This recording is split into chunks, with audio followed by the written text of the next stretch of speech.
Good morning, everyone, and thank you for joining us for our webinar this morning in our 2025 series of the City of Seattle hosted Integrated Pest Management and Recertification Seminars. This is the first of 3 webinars offered in the series this year.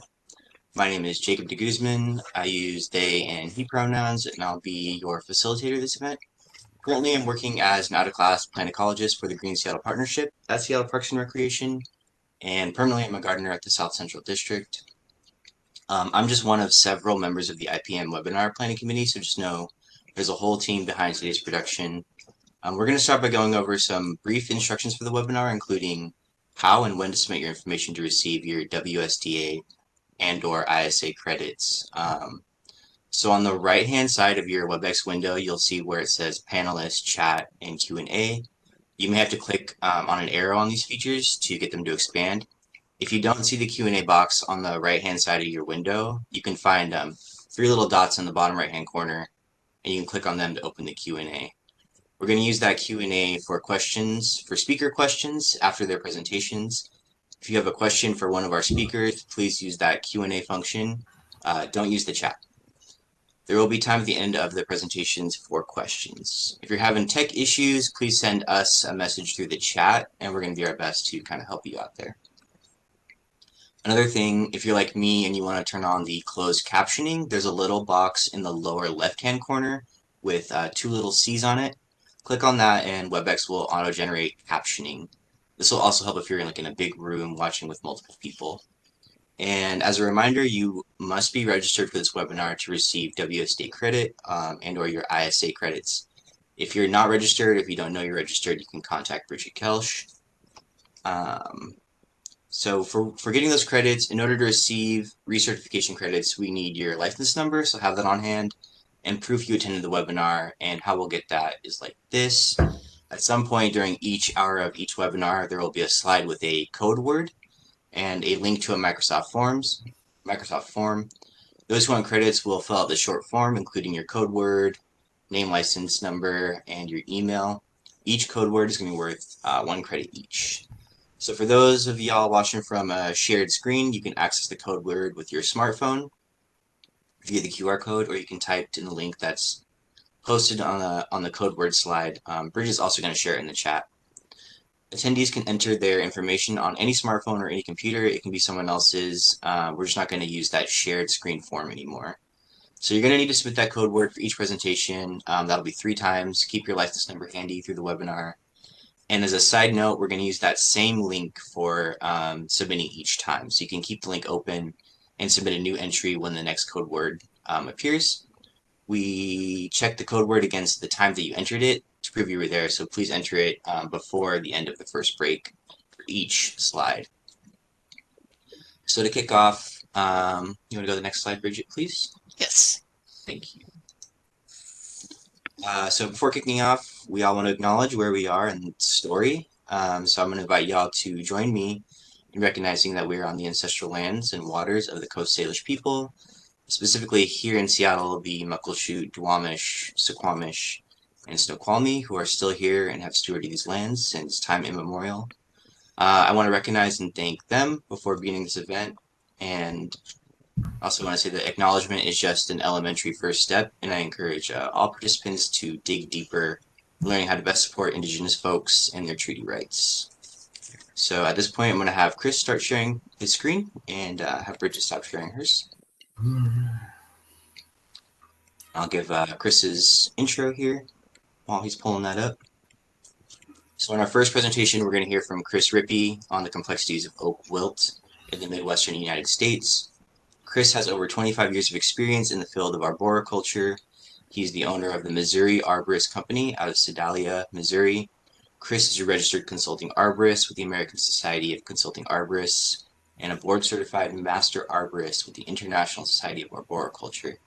He is also a certified pesticide applicator with the state of Missouri. Chris is an avid bicycler, professional boxer, and MMA coach. A fun fact is Chris was the Pacific Northwest ISA Arborist in 2019. So with that, I'm going to hand it over to you, Chris. Thank you. Great, here we go. Chris Rippey, we're doing a talk about oak wilt.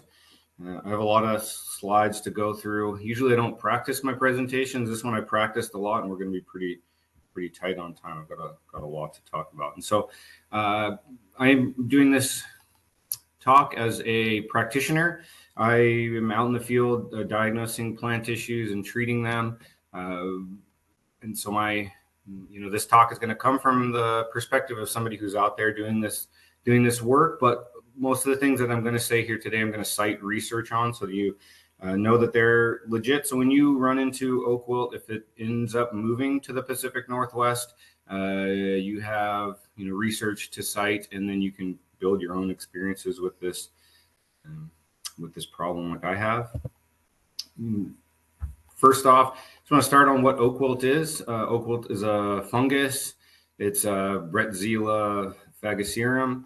It used to have another genus name, but they've changed it recently. I'm doing some DNA work, but that name will show up later. So it is a fungus which invades and disables the watering conducting system in trees, the xylem. It was first detected in Wisconsin in 1944. It infects trees in the beech family, which includes all oak trees. And so it's the mortality centers of this disease, the areas where it's killing trees can move out anywhere between 25 and 125 feet per year. So it can be pretty aggressive. On average, we're looking at a spread of this disease moving at about 75 feet per year, which is a lot. And when I'm talking about mortality centers, you could think of the same, like you guys have mortality centers for laminated root rot or Heterobasidion, where you'll find an area where you have dead trees, and then you'll find infected trees, and then uninfected trees out. So that mortality center of dead trees is moving out this way. Here's a picture of what an oak wilt mortality center would look like in Texas. These are all live oaks, so these are oak trees that will have leaves on them all year around. The ones in the center around this house that are kind of grayish, those are trees that are dead. You can kind of see that this fungus is moving downward into this in this picture towards that neighboring house, and kind of out towards the right into where these other oak trees are. So it's. Hey, Chris, sorry to interrupt you, but I'm not seeing the slides advance on your on our screen here. Oh, we're still on this one? We're still on the opening slide, so I need to, yeah. Okay. We're going to have to just go from here. We're at origins now. It's just taking a minute to adjust, so it's going a little slower than you are, but it does move. So we're at the origins. So if that's where you want to be, we can just keep going wherever you want to start from. I think with you clicking on each slide, Chris, it's helping. It seemed to move quickly when you clicked. Yeah. Okay. It might just take a second. We'll just go from here. So thank you. So those mortality centers are moving at about 75 feet a year, and so this funguses can be pretty devastating to oak trees. And so it's the origins of this fungus are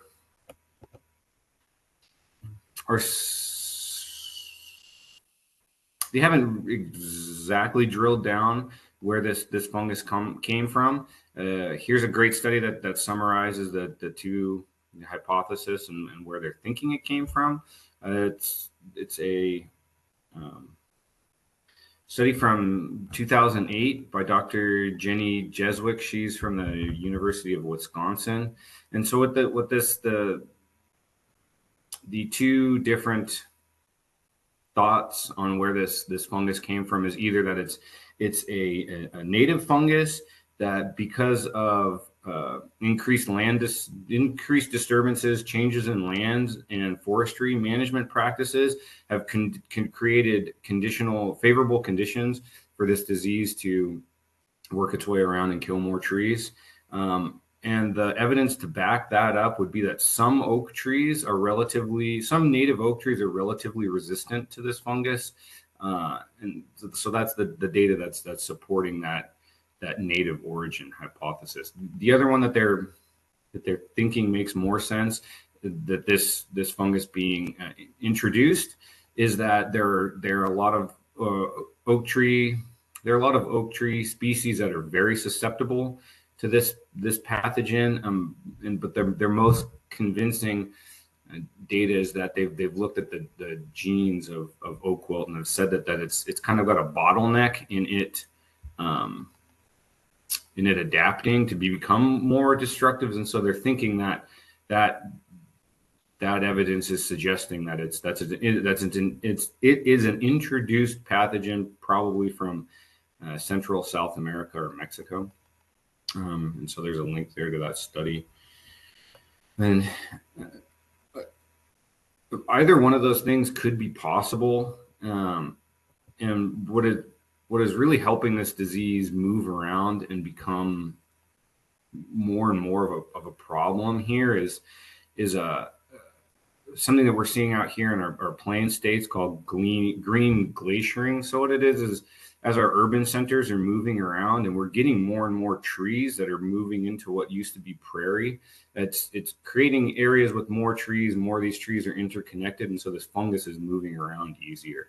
So if you would think of, like way back in the days, if you had a spot where you had prairie and you had, trees here, prairie in the middle, and more trees on the other side, this disease would have a hard time moving from one stand of trees to the other.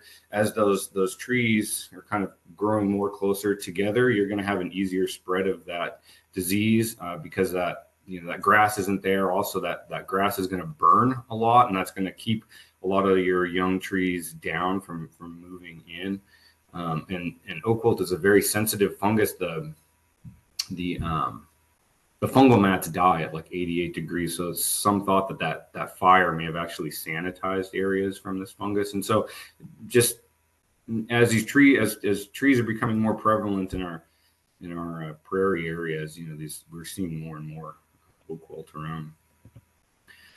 So here's a map of where oak wilt currently is. On the left, there's a picture from the U.S. Forest Service, and then and that's from 2016. And on the right is a map from the University of Georgia. You can kind of see that the oak wilt is filling in all these areas, and it's moving a bit north. But just wanted to really point out, you can kind of see these. There's this area here on the way, that upper left, that's out in, I can't remember what state that is, but it's is that South Dakota? You can kind of see that that oak wilt is way out there. And so is it likely that there's some kind of bridge in between this red area that's more central, that's connecting to these things out? It's likely that oak wilt's there. It's just not been discovered yet. We do a lot of work out here with emerald ash borer, and it was in counties way before that these counties recognized it or found that it was there. So it's likely that this oak wilt is spread way more beyond where this map is. People aren't really out there looking for it. And so I don't know if it's out in Washington yet. I would doubt it in the Pacific Northwest, but it is something that you guys should keep an eye on. So when you do start seeing it, you'll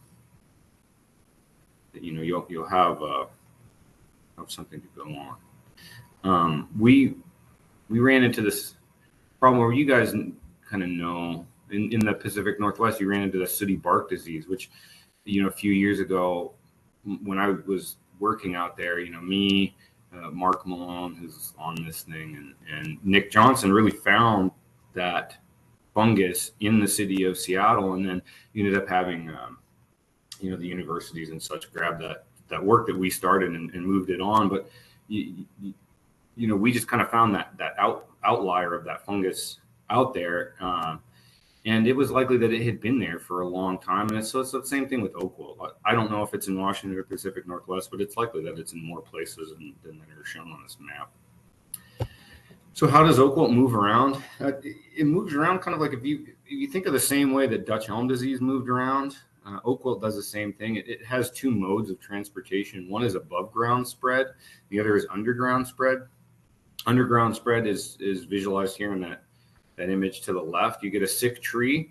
It has an intertwined root system with a tree adjacent to it, and that tree pushes that fungus from the sick tree into the non-infected tree. And then above ground spread is you get a tree that has oak wilt, is dying or has died from it.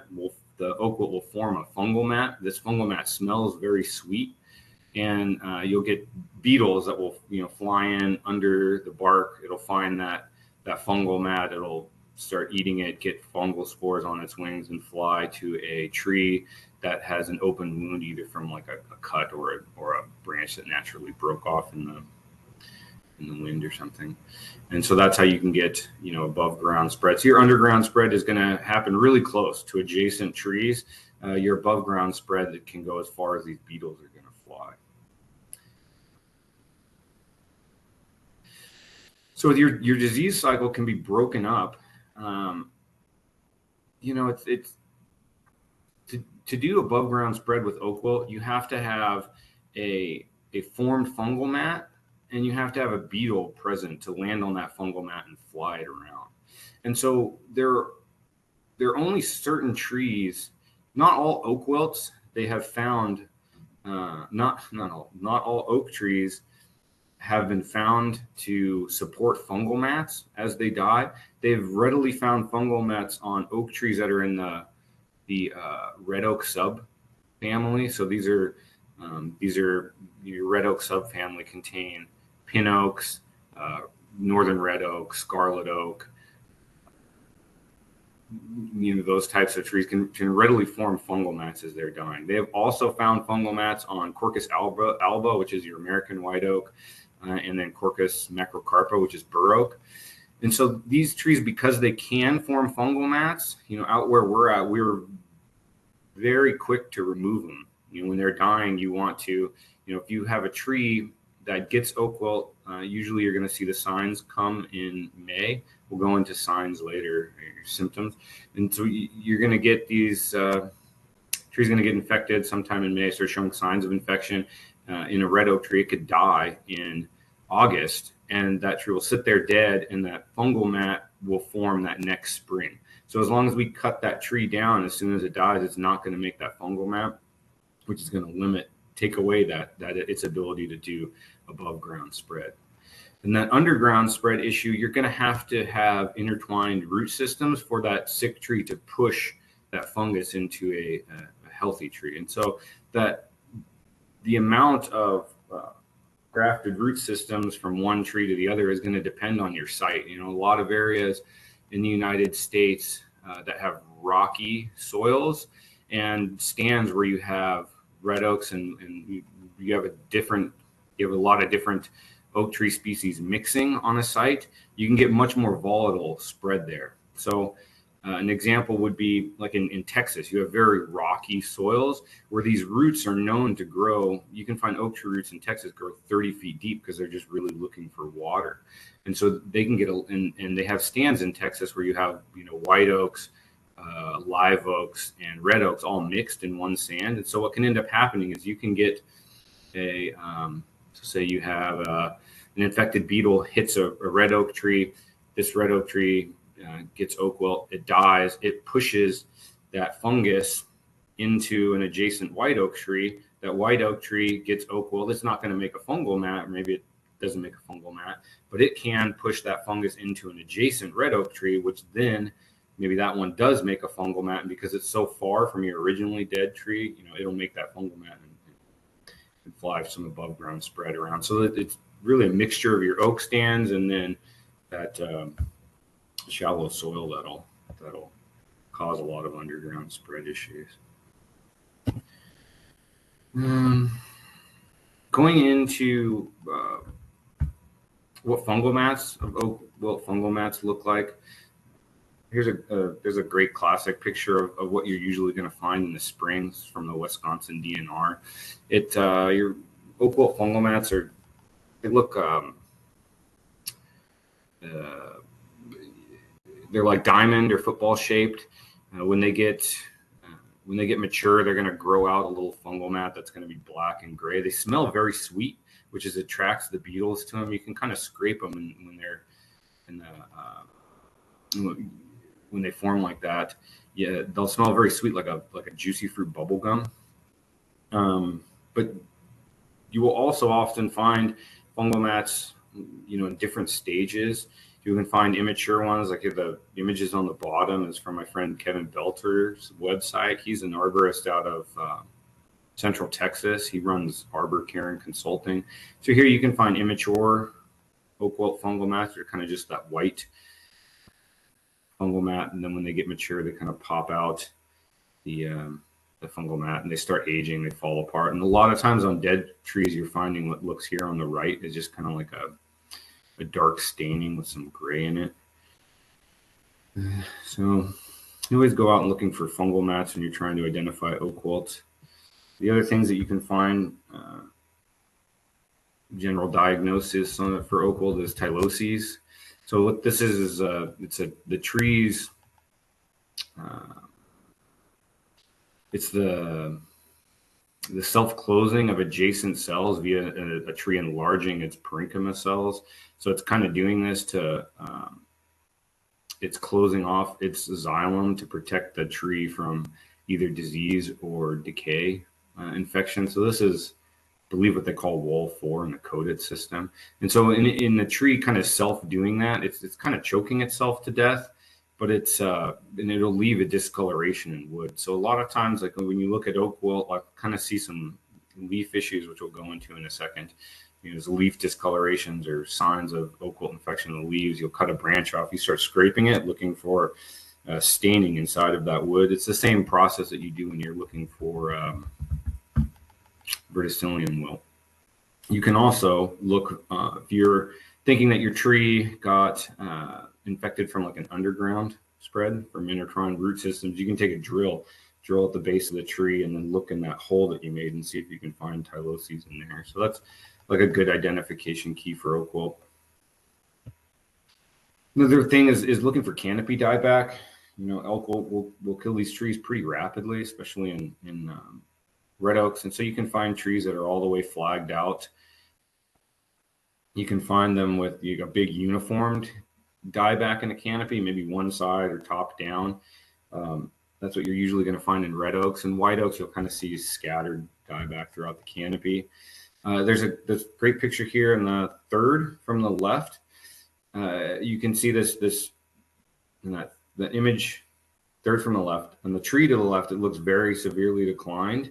And then as you go to the right, the trees in that line look a little bit better as they get further away from that one tree that's close. So that's the oak wilt is spreading to the right. And so that's usually a good way that you'll find oak wilt. You'll find, dead trees in the center, symptomatic trees, and then trees that are healthier going out. This one to the far right is a tree like that. You can see that canopy on the left-hand side is roasting out. There was a tree that had died next to this one to the left. And so it had probably shot oak wilt through an intertwined root system into this tree. And that you saw that upper canopy die back. When you're trying to figure out if a tree has oak wilt versus it having some other kind of leaf fungal issue, most of your other leaf fungal issues on oak trees are kind of they go from the lower canopy and work their way upwards, where oak wilt's kind of doing it in working either side or the top of the tree. But if you're looking for things like anthracnose or Tabacia leaf spot or something, it works its way up a canopy over time. So their main, probably the best way that I'm looking at diagnosing oak wilt is through signs on the leaves. This is a list here on the signs that I see in oak trees, kind of listed to the ones I see the most to the ones I see least. The sign I see the most is veinal necrosis, so dying veins of oak trees. After that, I see leaf tip or marginal burn, so that leaf is kind of dying, like the top of that leaf dying back or the side of it dying. And often you'll see shriveling. You can see canopy yellowing or chlorosis in that tree. You'll see ghosting and bronzing, especially in red oaks. It's kind of like that color gets sucked out of that leaf. And also with red oaks, you'll often just see them just early defoliate. And then I'll also see veinal chlorosis. So you'll look at a leaf and the veins of it will start looking yellow, where the rest of the leaf looks green. That's kind of opposite of what you see when you look for iron chlorosis. We'll go into that later. But these signs on these leaves are going to be different. They can be drastically different based on the oak tree species that you're looking at and the pressure of that disease on that tree. And we'll go into the talk later, and I'll show you a bunch of different types of oak and what this disease looks like. And so say, you're out there in the field, you think you found some fungal match, you think you found some Teloses, you saw some canopy dieback, and maybe you saw some leaf discolorations or some issues with the leaves. When you start going out there and diagnosing oak wilt, you want to be doing a lot of testing because there's a lot of different things that can be hitting oak trees. And so you really want to make sure that like what you're looking at is oak wilt. And it's going to take you a lot of time to where you should be looking at stuff, thinking it's oak wilt, and then sending it off to a lab so you can confirm your hypothesis, so you just get a good sense of what this stuff looks like out there in the world. And here's a great paper on the different ways of detecting oak wilt. So again, Cheswick, this is 2017, looked at 3 different ways of detecting oak wilt, 2 types of DNA testing, and then culturing. They found that when they looked at branches, the wilting branches from oak wilt in 9 different red oak trees, all 3 methods were able to find it. But when they looked at wilting branches from white oak trees, the culturing, so taking a sample and trying to grow it in the lab, only worked at 30% of the time, while the while DNA PCR testing worked with, one way was 100%, the other one was about 90% of the time. And then when they looked at branches from dead bur oak and white oak trees that had been dead for over a year, they were not able to culture any of those samples, and that your PCR, your 2 methods of doing DNA testing worked. One of them worked 90%, the other one worked 62% of the time. So what they found in this study was that doing DNA testing was by far more effective. I would say mostly that would be because when you're trying to do culturing, you take that sample of that tree, you stick it in a plastic bag, you throw it in the mail, it gets mailed over to a lab. If at some point in time in that trip it got above 88 degrees, which, I live in Missouri, so you take these things, you take a sample out in June, you put it in an envelope and you send it to the lab out here, it gets hot. And, this fungus is probably going to die in transit. So by the time they get it to culture it, it's not going to come out, and they end up. It takes a while to do culturing, So it may be sitting there for a couple of weeks, and you really want to know very quickly if your tree has oak wilt or not, just by how quickly it spreads. So for me, I just do DNA stuff, and so there are labs out here in the United States. Whether you want to go with a public lab, you could send stuff to the Wisconsin University, or a private lab. There's one out of Allen, Texas, that I use. Either way, based on this study, if you can do DNA stuff, that's the way you're going to want to go. Now we're going to shoot some pictures on what oak wilt looks like on leaves. So if you run into leaves out in the world that you think could be symptomatic of this, here's what it looks like. This is what oak wilt will look like in live oaks. And so your live oak subcategory of oak trees is going to be your coast live oak, like Quercus agrifolia, which you guys in Seattle, there are a few of them planted as trees just in people's yards, coast live oak. There's a ton of them in California. There's southern live oak is a live oak. And there's a lot of live oaks, southern states in the United States, particularly in between California and Texas. The picture on the right, that vein necrosis, is like your classic what oak wilt looks like on live oak leaves. The Texas chapter of the International Society of Arboriculture has a oak wilt qualification program, and their little patch, their logo is a live oak that looks just like that. So that's like your classic oak wilt on a live oak look. You also get tip and margin dieback. You can see that in the middle. And these were all trees that were tested and came back positive for oak wilt. And then there's ghosting on the left, just kind of that color getting sucked out of those leaves. Usually when you're seeing that ghosting, that tree's pretty close to death. And so in most of the literature that you read, when live oaks get oak wilt, they can die within a year or so. I would say you're looking at probably a year to to 3 years of it dying. When you look at literature, red oaks is mainly what they're talking about when they talk about oak wilt infecting trees. These ones get hit the hardest. Where I'm at in mid-Missouri, we see mostly our pin oaks are getting hit by oak wilt. Up north, you see northern red oaks. And you can hit, also your Chamard oaks, your scarlet oaks, shingle oak, which is a red oak native to where I'm at, blackjack oaks, water oaks, willow oaks. This tree here to the right was the first tree I got introduced to with oak wilt. When I first moved out here to Missouri, I got a call from the parks department in the town I live in, and they said, "Hey, we've got this oak tree that's that's dying. It doesn't look right. Can you come and take a look at it?" And I went out there, and when I came out to this tree, those branches in that lower left-hand corner of it were looking really funky. They had the veins on them were dying, and they were starting to early defoliate. They were dropping leaves, and this was like in May.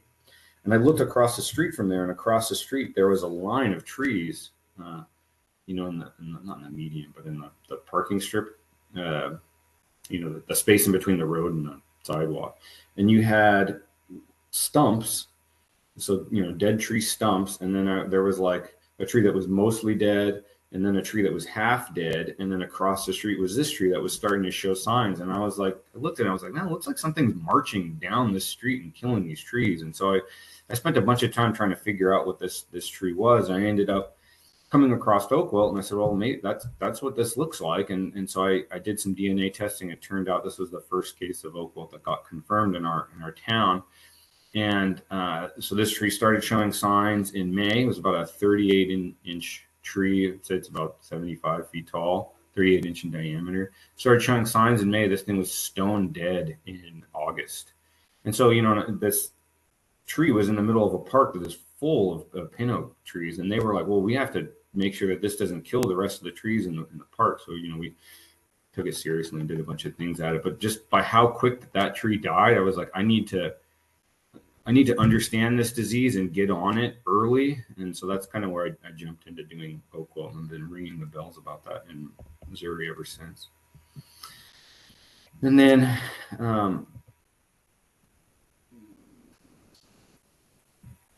these are what leaves are going to look like of infected pin oak trees.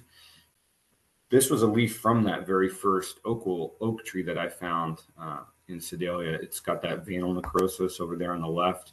You can find a lot of tip dieback on these trees, that middle one. Third over, you kind of see that modding that just looked like the live oak tree, that third one over.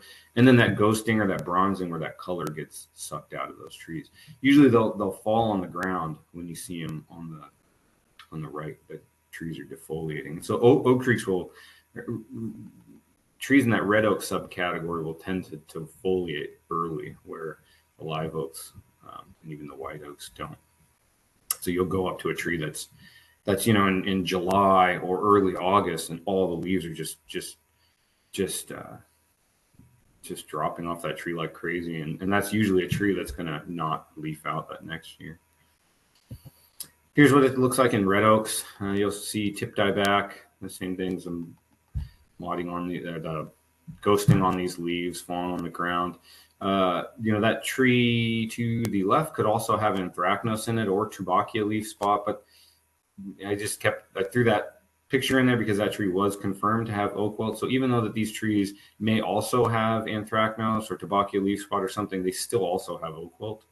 And so usually I see trees that have more than one thing wrong with them, but we're going to go into lookalike things a bit later. This is our shingle oak, that native red oak in Missouri. It's a tree that is like a pretty tough tree. It tends to hold it's like an oak tree that it holds its leaves kind of dead on it throughout the winter, and then they green back up in the spring. And so you'll see a lot on these shingle oaks that tip dieback. Here, this one in the upper right corner, there's just a little bit of these vein issues. And I saw on this tree on just a few branches that I was like, oh, this vein dieback just didn't look right to me. Took a sample of that tree had oak wilt, and it's dead now. But so it can be just as little as that to kind of pique my interest in sending some samples of things in. I'm gonna check my time. All right, moving along. So this is with oak wilt on white oak trees. This is can kind of be more controversial than the other ones. So your white oak trees that are in your white oak subcategory of oak trees can be your American white oak, that's Quercus alba, bur oak, chinkapin oak, post oak, Gary oak, which you guys have out there, blue oak, California, valley oak, California, and then English oak, Europe. We're going to go into those later at the end. So with your white oak, you're really going to see spotted dieback in that tree. And in this picture here, all it took, you can see those 3 red circles were those few branches there to die back and the leaves not looking right for this lady to call me. Did some sampling, turned out the tree had oak wilt. But you can see that there's a dead tree there in that bottom left corner. That's a dead white oak. And to the left of that was a dead red oak. So we think what happened is she planted this red oak in there that had oak wilt, or it got oak wilt from somewhere, and then it spread that fungus to that white oak, that small one, which killed it, and then that white oak, the small one, spread it to the big white oak, and that's why you have those dying branches on that side of the lower canopy facing where those trees were. So if you look at literature, it says that white oaks can, get this fungus, and they're either resistant to it or they die within 20 to 30 years. And I have seen white oak trees that look like they've been slowly declining from oak wilt, but I've also seen white oaks that have roasted out and died in, a season or two. And so I don't know, they may be resistant to it. They may die in 20 to 30 years, but a lot of these trees are going to be they're going to have so many dead sections in them that they're not going to be aesthetically pleasing. And most of these people are going to end up cutting these trees down anyway. So whether they are resistant or they die within 20, 30 years, like to me, as somebody who cares for trees, doesn't really make a difference because these homeowners are going to cut them down anyway a lot of the time. So you still want to spend your time taking care of these white oaks because they're going to end up removed anyway. And so, and also like there's like a lot of the literature goes all over the place. Like the Texas oak wilt suppression program at one point in time said that, that white oaks were resistant and then they rarely died. Well, that guy, Kevin Belter, who I talked about, showed them a lot of pictures of white oaks getting this disease and dying, to where at some point in time they changed their literature to where now it says white oaks will die in large numbers. And so it went from one extreme to the other. And it was like, and they just, just as more research is going in, these things change. And I mean, here's a document from 1955 that I read, and it said that once infected trees in the red oak group die rapidly, most of them within 6 weeks. I've seen that. And then it also says trees in the white oak group may die slowly over a period of 1 to 3 years. I'm like, I've seen that too. So it's like, I don't know. We really need to do better work on the white oak thing and figure out, what's the right recommendation to tell people. Do they die in 1 to 3 years? Do they rarely die? Are they resistant? Do they die in 20 to 30 years? It's just like a really widespread of things, and I think they're kind of over time they're fixing things. But either way, we need to pay attention to these trees, and I assume that part of the reason why there's so much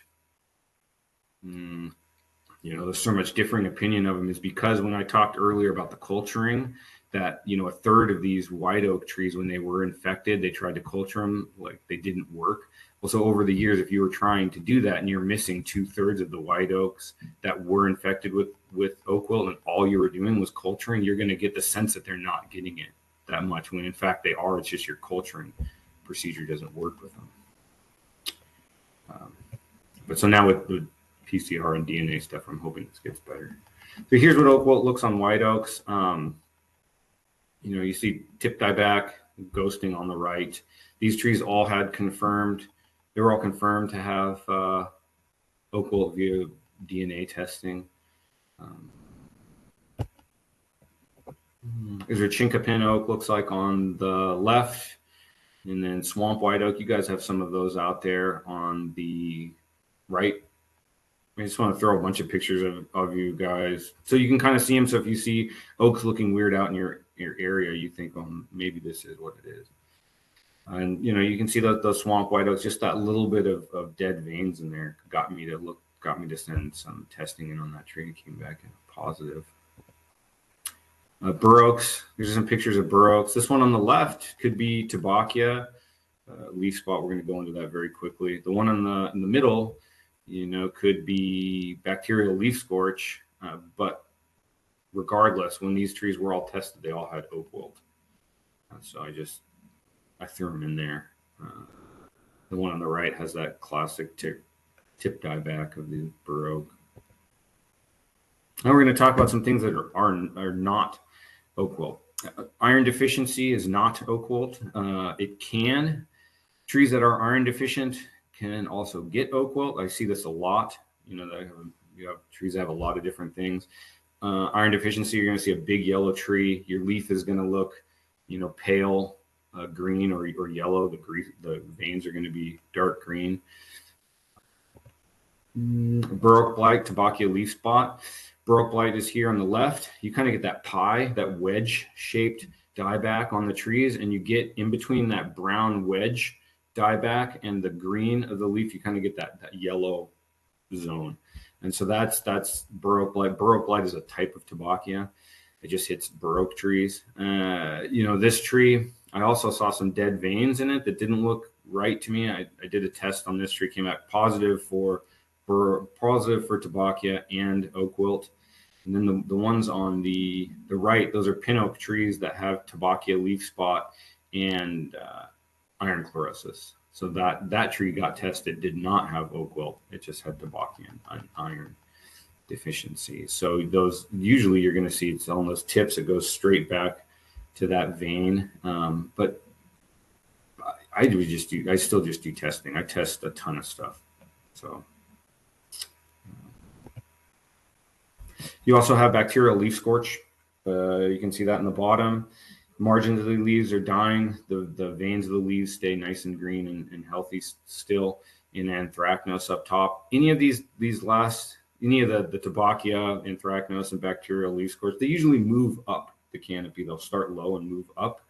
You're also going to see these problems usually set into the trees later in the year. I tend to see these issues if you become easier to see in late July, August, September, stuff like that. Well, oak wilt signs are appearing earlier in the year, April, May, June. And then iron chlorosis and iron deficiencies usually sets in the trees early in the spring. Like as soon as they leaf out, they look really yellow, and a lot of the times they'll start greening up. And that iron deficiency is going to happen year after year after year. The last kind of lookalike thing, or to make you aware of, a lot of trees that die of oak wilt end up getting hypoxylon canker. This is what our hypoxylon canker looks like out here. Kind of pops barks off. It leaves like a gray, funky looking thing on it. A lot of your hypoxylon on the West Coast, I grew up in California, kind of looks like that like ball, like half a sphere of charcoal. And so you get a lot of trees that people go, oh, my tree was killed by hypoxylon. It was like, yeah, it was kind of hypoxylon came along and was like the last nail in the coffin. But a lot of times the reason it died is because it had oak wilt. So sometimes you can peel off these hypoxylon areas, like the bark will just peel off and you can find an oak wilt fungal mat under it, which is pretty surprising. So management, once we figured out that you have trees that have oak wilt, what do you do? First, I talked about early is early removal. If you have a red oak tree, Quercus albra, macrocarpa, ones that can make fungal mats, you cut them out there early.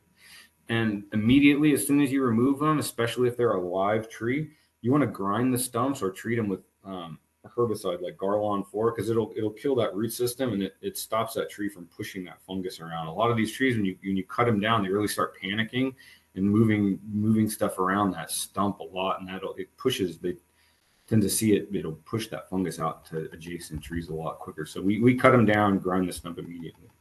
Another thing you can do is timing of pruning. A lot of the things you're going to read will tell you to prune in the winter. And that's because the beetles aren't around. I think that's, it's good practice. It makes sense if beetles aren't around. But these wounds are also not, if the tree's not pumping stuff around, it's not sealing off these wounds. So I don't know if these wounds stay open for a long time. Like out here in Missouri, the last 2 days, it was 68. And so we had flies and beetles moving all over the place. And so and we know for sure in the literature that these trees can make fungal mats in the winter. And so if you have a beetle that moves around and you have wounds that you pruned in the winter that tree hasn't sealed over yet, can you get spread from there? I don't know. They should do some research on it. But then, so because I have that unknown, what I do is I paint wounds all years around. You look up arborist stuff, they tell you don't paint wounds anymore unless it's for oak wilt. What you're doing is you're just spraying a thin layer of spray paint over these open wounds that deters those beetles from smelling a fresh wound and landing on them. These beetles that are carrying fungal spores. So if you look at places in Texas, they paint all year round. You look at places up north and they say don't paint. Because they don't think it's worth it because of they don't think it's worth it. But so you in Washington may have to figure out that and make your own decision on what to do. I follow the stuff out of Texas because it makes more sense to me, especially with our climate is more like Texas, and so that's where I go for. And the last couple ones are your fungicide infusions, trenching, and increasing plant health. Those each get their own slide. Infusions, you can inject these trees for oak wilt. Here's a study from 1992 from Dr. Apple, who's out of Texas. It said propizonicol would work to control oak wilt. So this will work as a prophylactic for if your tree is going to get oak wilt. You can inject it with fungicide and it will stop above ground spread. It is not going to stop underground spread through intertwined root systems. They also did a study in 97 that said that triazole fungicides would work to control oak wilt. Again, red oaks you can hit as a prophylactic or preventative. For above ground spread, nothing is going to do anything to stop underground spread. But if you do have infected white oak trees, you can flush that fungus out of them with an injection. So those you can treat therapeutically.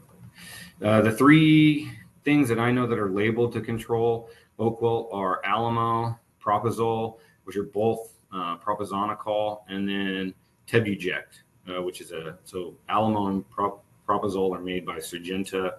Tebuject is Mauger.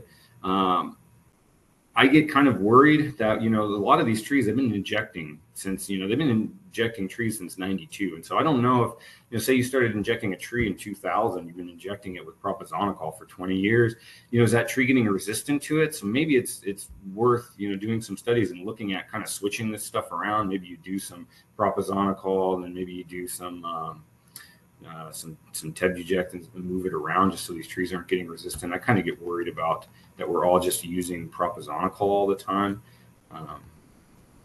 So I do change some things around. Here are your tree injection BMPs. You guys don't do a lot of tree injections out there. You will when you get your EAB. They confirm it out there. I'm sure it's already there already.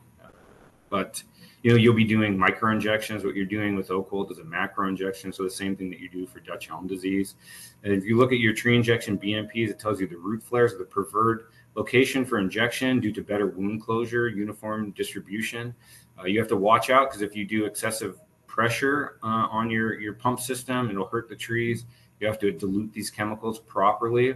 And it does say in this BMP that if uptake time is sufficient and the product does not leak out of the unplugged holes, then there is no benefit to using plugs. That's kind of a shot at ArborJect, and also this is not a true statement.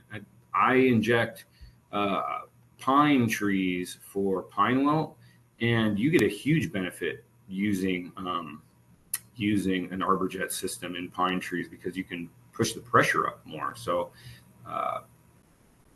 that's just my spiel.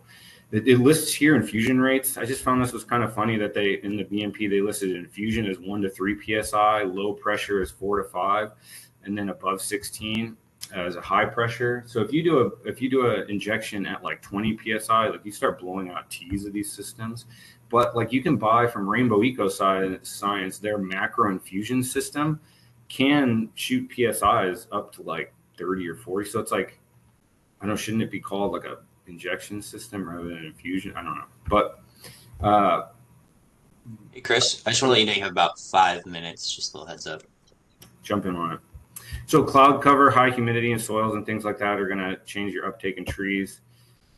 There's trenching. If you find a oak wilt epicenter, you can trench it mechanically with a vibrating plow.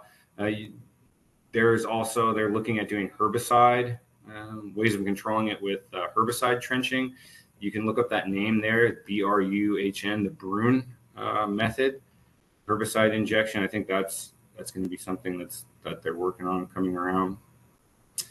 For me, improving health of trees is a big thing. I see often you get trees out here that the pH gets too high, they stop taking up iron, then they get something like tabacia, then oak wilt comes through and kills the tree, and it gets labeled as a hypoxylon death because the hypoxylon starts growing on the tree as it dies.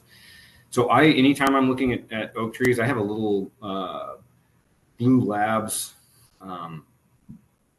pen that you stick in the ground, and it tells you the pH. So I do that for every tree I look at, and if that's getting too high, I always do fertilizer amendments or iron injection on trees early.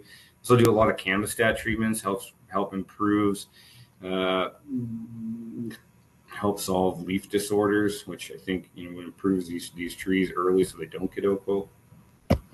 And this is why I care so much about oak wilt. This is my tiny town. It's like 20,000 people. It's 3 miles across. These are all confirmed cases of oak wilt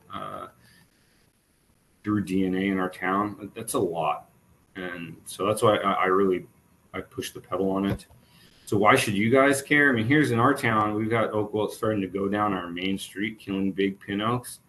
And this is why you guys should care. So like I talked about earlier with European white oaks, you guys have a ton of English oaks throughout on your street trees. And so they did a study in '99 where they took European oaks. Berger's Rober was one of them, and they inoculated them with oak wilt, and they all died. And they all died as rapidly as our red oak trees die. And so, that was really surprising to these scientists that looked at it, and they were just like, man, these things are they roasted quick. So if you guys end up getting oak wilt out there, you're going to have a huge problem with your English oaks. They're going to go out based on the study fast. And also, your native oak trees, your Gary oak. They did a study, the potential of oak wilt in California. So that guy, Dr. Apple in Texas, looked at all these, tree species from California, including your Gary oak. And they found out that the most susceptible trees were Quercus suber, which is the cork oak. So they look at trees that were just planted in California. So the cork oak, which you guys do have some of out there, they roasted out really quick. Your California black oak roasted out really quick. And they wrote at the end of this test that none of the California Quercus trees, including your Gary oak, tested in this project exhibited any unusual immunity or resistance to oak wilt pathogen. It is likely that an introduction of oak wilt into certain California woodlands would lead to significant losses, especially in areas where deciduous red oaks are intermixed with live oak trees.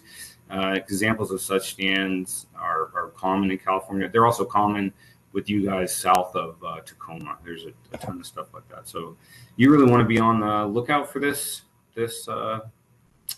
fungus. And here's my information, my email, my website's on there. There's my telephone number. You can call me at my house. And there's Kevin Belter. This is a great website to look at, Arbor Care and Consulting. It's probably the best one that I think, even though he's just some guy like me out there taking care of oak wilt. He has the best site. Texas Oak Wilt Suppression Program is a great place to look at as well. And I know the University of Wisconsin has things too. I just look at the southern states more because that's more relates better to where I'm at. And I'm ready for questions. Awesome. Thank you, Chris. That was amazing presentation and definitely relevant for us here as we have many oak, both street trees, and are trying to repopulate. I know in my program, our native Gary oak. We're going to get to Q&A in just a minute. First, we're going to do the code word? Yeah, so again, thanks for the wonderful presentation. I'm just going to go through some of the questions that came up in the Q&A. And again, if people have questions, remember to put them in the Q&A and not the chat. Again, just to the right of the chat, the three little buttons, hit that and it should get you to the Q&A. So question from Daniel Block is this the same oak wilt found in California? No, they do not have. Oak wilt is not confirmed in California. I'm assuming what you're talking about is sudden oak death, and that is a type of what does they find on rhododendrons? Fusarium? Somebody in there won't answer it, but no, it is not. You're likely you're likely talking about sudden oak death, remorum, something. Oh, all right. And then Angelica is wondering if this is the same fungus species affecting the different species of oak. Same fungus.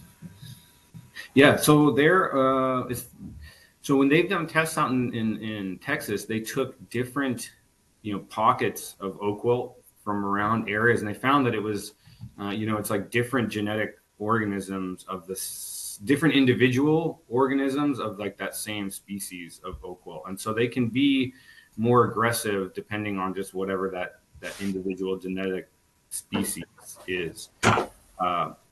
Yeah, so it's like the same species, just kind of like humans and different people. It's just the same thing, like oak wilt and different strains of oak wilt. Great. And is there any concern about like being things being spread from like wood chips after they've been chipped? So that's a great question. So I don't know about wood chips. There are ways that if you cut down a tree and you want to keep the firewood, so they're the same thing like with sooty bark disease. They don't want you to move around a lot of the material. So they're saying, chip up and take away as much as you can. And so like if you're leaving logs, you can cut it into piles and you tarp it. And so in the spring, when those fungal mats will come up, it'll get so hot in there that it just cooks them down. And then once you get through that next spring, then you can utilize that firewood because it's not going to make the fungal mat twice.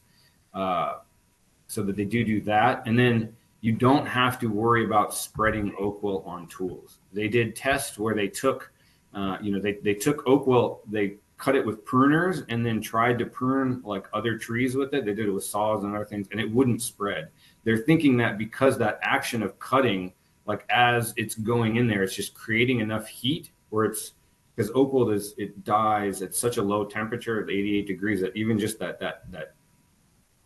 cutting of it is killing that fungus. So you shouldn't be spreading it with cutting tools, according to research. Yeah, I found it interesting that low temperature. Considering climate change, do you think that climate change could in fact slow the spread of? So most of the time when you're finding the oak wilt fungal mats, like when I go out and look for them, you're always finding them on the north sides of trees because they're kind of like in the side that's shadier. And so you'll see those, they're usually growing back there, and they, they'll pop up when it's like 60 degrees, and then when it gets hot, they just get roasted out of there. So it's really like not, it's kind of surprising when like how flimsy the system is of it to do above ground spread, like how weak this fungus is and how it has to be present and a beetle has to be around for it to spread, that when I see it around town, like just running over our trees, it's really surprising to me that I just keep seeing it when I'm just like, I know, and like it should be a hard thing to spread, and it isn't. Like from where I'm at, I saw this year more mature oak trees dying from oak wilt than I saw mature trees dying from emerald ash borer, which was pretty scary for me because there's not the the drive for oak wilt studies as there is out here for emerald ash. Yeah, yeah. So another question, what can we do to protect uninfected oak trees that are in the vicinity of infected trees? So you could do propizonicol, you could do injections, but like for me, you don't want to go around willy nilly just injecting trees. What you really want to do is get these things right before they get oak wilt, because you like trees don't want to drink fungicide, and so you really want to like I'm rarely doing those kinds of things. You're really trying to get right in front of that. So your best tool is to figure out good ways of identifying the disease, figuring out how quick that mortality center is moving, and then really get there and then really get there and inject those trees right when you have to. It's really like a last ditch effort, and we don't. Right now, where I'm at, if I go around and I see somebody that has an ash tree, I say you have to inject this thing or it's going to die from EAB. I see a ton of oak trees. We have oak wilt here in town, and I don't go around and tell people the same thing when they have oak trees. I turn a lot of people call me and say, "Hey, will you come and check my oak tree?" I go around, I look. If I don't see that the oak wilt is like right there, then I don't do it. All right. Are there other genus in the beech family being affected by oak wilt? Yeah, beeches can get it. Yeah, beech trees can get it, and I don't remember what else, but there are some. Okay. Let's see. Are there any particular beetles that that like in particular are more likely to spread this or are attracted to the? Yeah, picnic beetles. They're in the Nidotulid family. Okay. You could look those up. Those are the ones that are mainly spreading it, or Nidotulid beetles. But yeah, I don't know exactly. There's so like as soon as they dropped the quarantines on Ashwood, all of the emerald ash borer research kind of went away. And so you guys are going to be getting a lot of that emerald ash borer stuff because they're trying to get ahead of it. But to where us, like it kind of dropped off. And so I think with oak wilt, in between that like 1985 and 1999, they did a ton of work on it, and then they just kind of stepped away from it. And I would really hope that like the more that I'm seeing it in Missouri, the more that maybe Missouri will jump on it. And so it's just kind of like, those research, they just go in waves, and our wave of having a lot of oak wilt research is, went by 25 years ago. Yeah. Well, I think, let's see if there's any other additional questions in the chat here. I think that's like pretty close on time there, correct, Jacob? Yeah, that was great. Yeah, we're right on time. Thank you so much, Chris, for supporting this IPM webinar. And we got Bridget on too. So maybe Bridget will explain the chat a little bit. Everyone, yeah, let's thanks Chris for his time. And we're going to take a break soon, but we have. Hey, Chris. All right, see you. Appreciate you.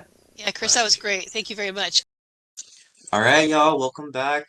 We're going to get right to our next presentation. And so for our next speaker, I want to introduce Patrick Tobin. Patrick is a professor of disturbance ecology in the School of Environment and Forest Sciences at the University of Washington. His primary research includes the ecology of biological invasions, the spatial and temporal dynamics of insect populations, and the role of climate change on insect populations. In addition to his research program, he teaches invasion ecology, insect ecology, and introductory statistics and probability. He also leads a abroad course in Costa Rica during the summer. So with that, I'm going to pass it over to you, Patrick. Thanks, y'all. Great, thanks. Can you still hear me, everybody? Yeah, we can hear you. Okay, perfect. Good. Great. Doesn't seem very warm this morning. Certainly it wasn't very warm in my house up in Snohomish County, but I'm here to talk about insects in a warmer urban forest. And I think we all recognize the value of plants. And so forgive me if I sort of preach to the choir a little bit very quickly, but we all know about their role, particularly in urban areas of being mediators of pollution, whether that's solid and gaseous particulates as well as CO2. And we know that they play a very important role in keeping our air a little bit cleaner, particularly in more traffic-heavy places. We also recognize their role in water runoff and how they're used to manage stormwater runoff in many different communities. We know we've known for many years that they reduce traffic noise, and it's not uncommon to see barriers along the interstate with some sort of foliage on that, and that's by design because they do reduce traffic noise to those adjacent communities. We also know that there are several studies that show that they actually really add value to homes, particularly if you're trying to sell.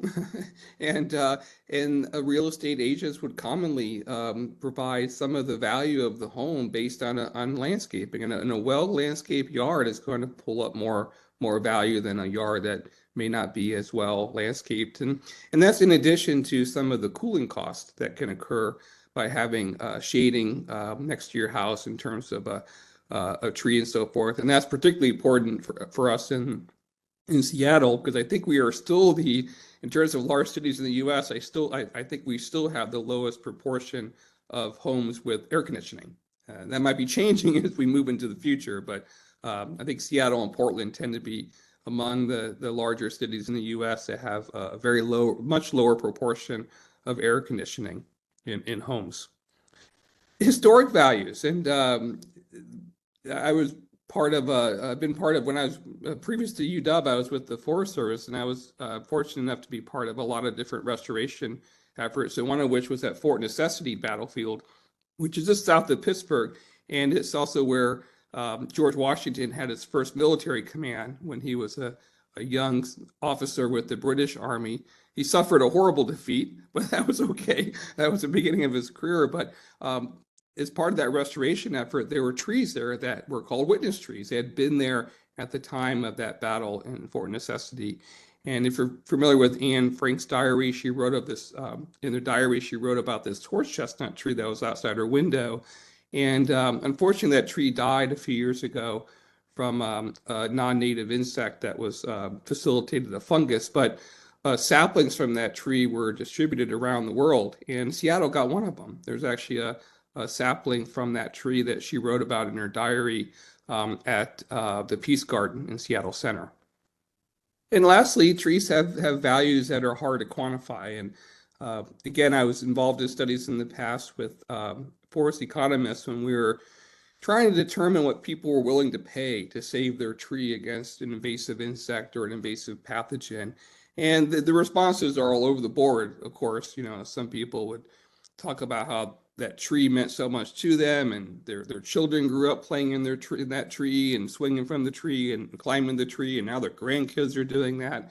And those kind of aesthetic or psychological values are hard to quantify. We also got our fair share of people that hated the tree, and then they would ask us to cut it down. But most people saw value in that tree in that front yard and being attached to it. And so we sort of recognize that as an important value of urban trees.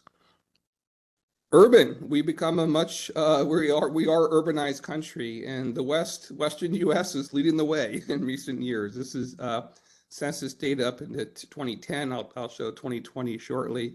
But we are now the most urbanized region. We've passed the Northeast, which was historically very urbanized, even back in the 1800s was majority urbanized.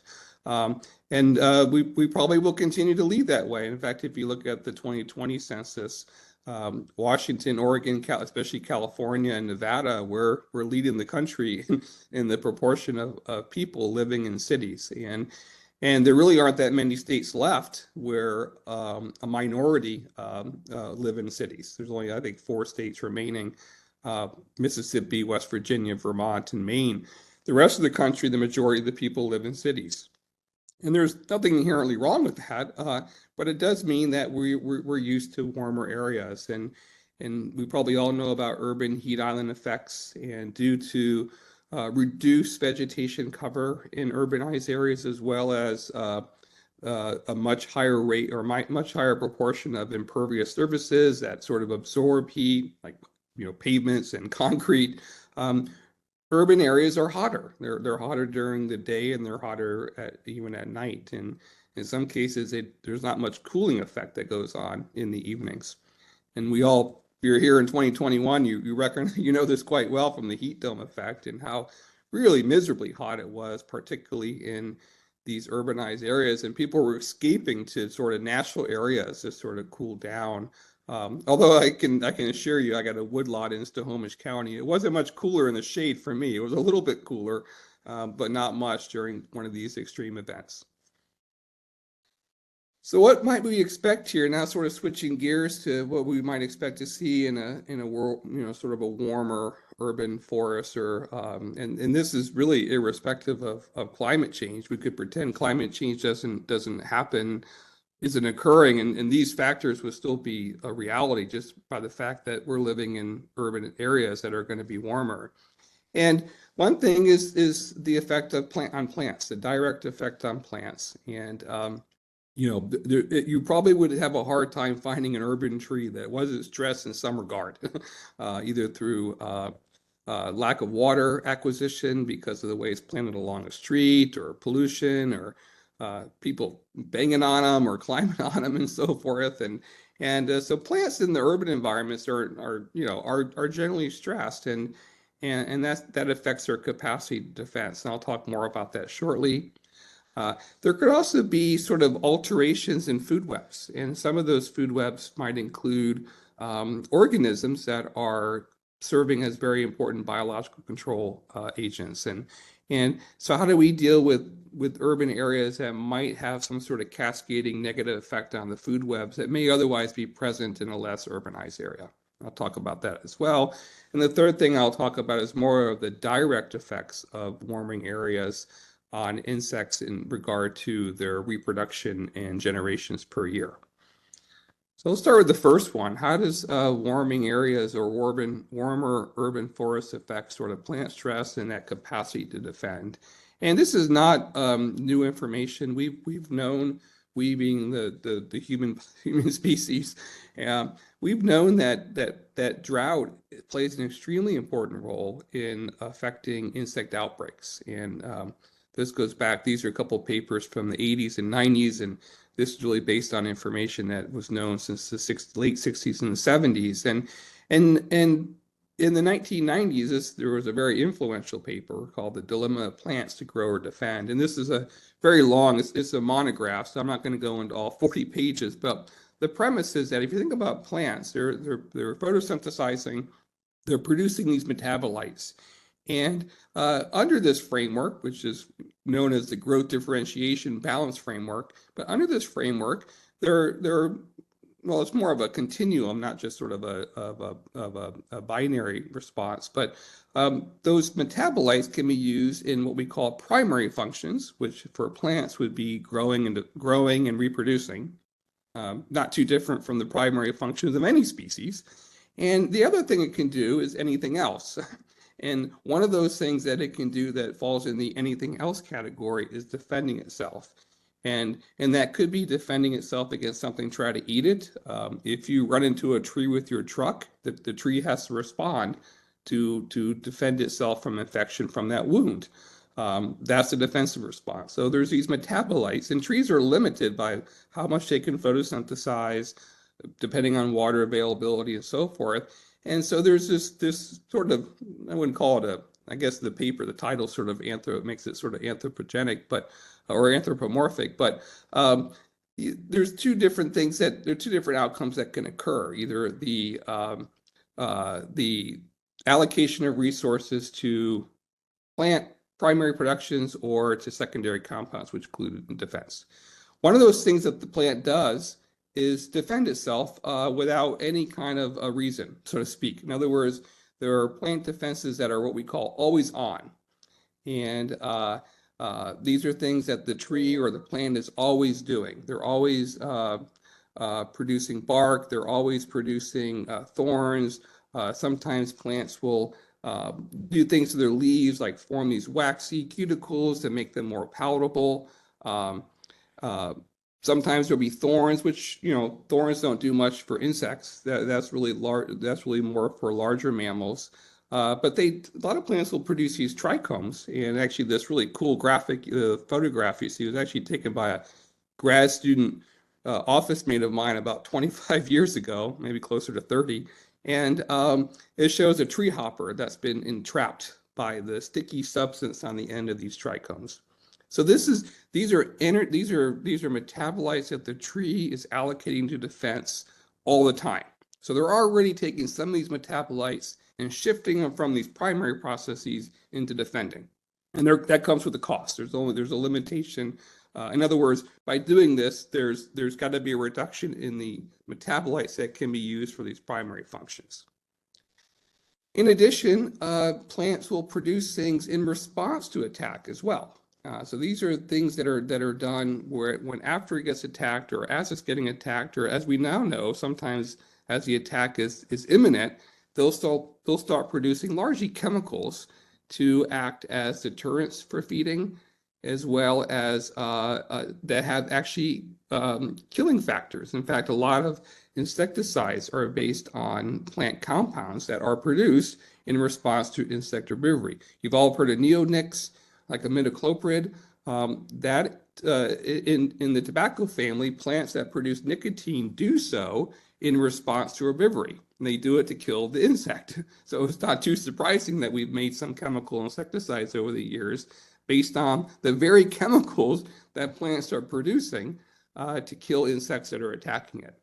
This all comes with a cost, right? So if you're a plant and you're already allocating energy to these constitutive defenses because they're always on, the more you have to shift to defense properties is going to take away from what you can allocate to other things such as growing and growing and reproducing. So it's not too surprised that we've looked at urban landscapes. In this case, I'm using the royal we, but when the scientific community has looked at sort of insect damage in urban areas, this is a study that was done in Raleigh, North Carolina, a pretty warm part of the country, and they were looking at scale insects. And you've probably all seen scales, or kind of these bizarre kind of insects. They're in the same order as like stink bugs and things of that nature, but phylogenetically they're related to things like aphids and adelgids, and they can really cause a lot of problem. A lot of them are what we call parthenogenic, which means they can reproduce asexually. Many aphids do that as well, and adelgids, which is why their capacity for reproduction is so high. They just can reproduce on their own. And here was a study that showed sort of going from bottom to top, the ovisacs would be number of eggs, the number of first instars, which would be the ones that immediately hatch from the eggs, and then the second instars, which would be after one molt from the first instar to the second instar. And they looked at both hot places in the city and the cold places in the city, and what they found was the scales loved the hot parts. They were doing fantastic on trees in these hot parts of the city. And first, they made the assumption that, well, maybe natural enemies didn't like the heat. And it turns out that there really was no difference at all in the natural enemy community between the hot and cold sites. So they kind of ruled out that all the cold sites had just more natural enemies. And what the mechanism that was proposed was that plants were stressed growing in these hotter environments, and they were having to allocate as much energy as they could to attack until they ran to their limit, and that reduction in that plant defensive compounds allowed the scales to do quite well.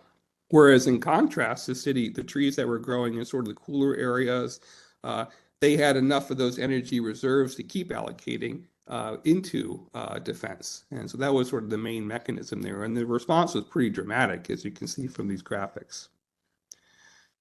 A few years ago, as many of you noticed, around our region in the Pacific Northwest, mostly in Western Washington, although it's been reported in parts of Oregon as well, is the dieback of bigleaf maple. And this was something that the Washington Department of Natural Resources started looking at first in about 2011, right after it was reported.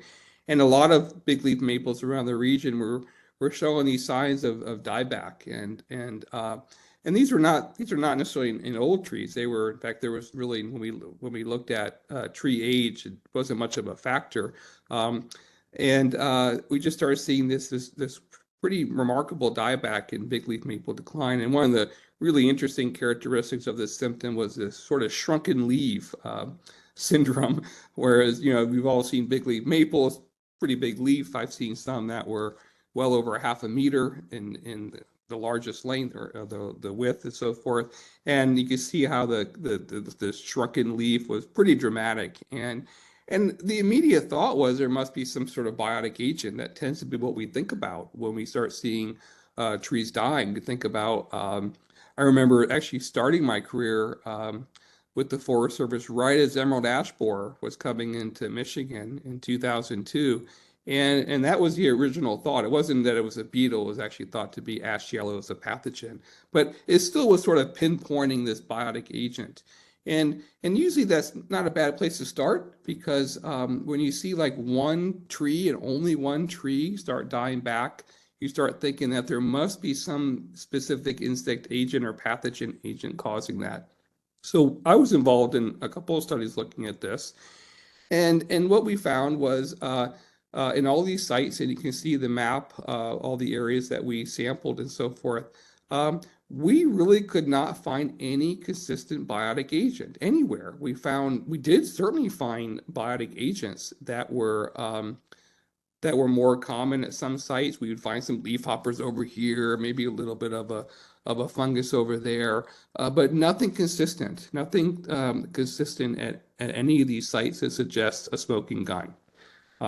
When we core the trees to look at sort of the growth history within those trees, what we notice is that the decline was pretty sudden, pretty recent, and pretty sudden. And that's what this map shows. It was pretty much within the most recent years.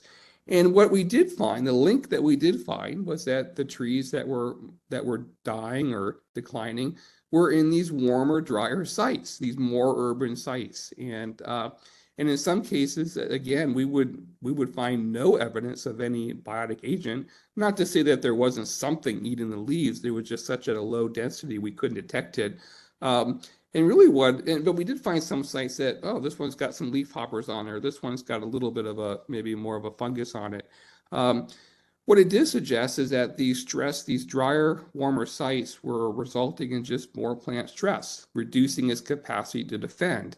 And in some cases, there might have been an opportunistic biological agent just happened to take advantage, but it didn't have to. In many cases, some of these trees were dying just because of the drought stress that they were suffering. A little bit more to the study, sort of highlighting how it can open up a window of opportunity.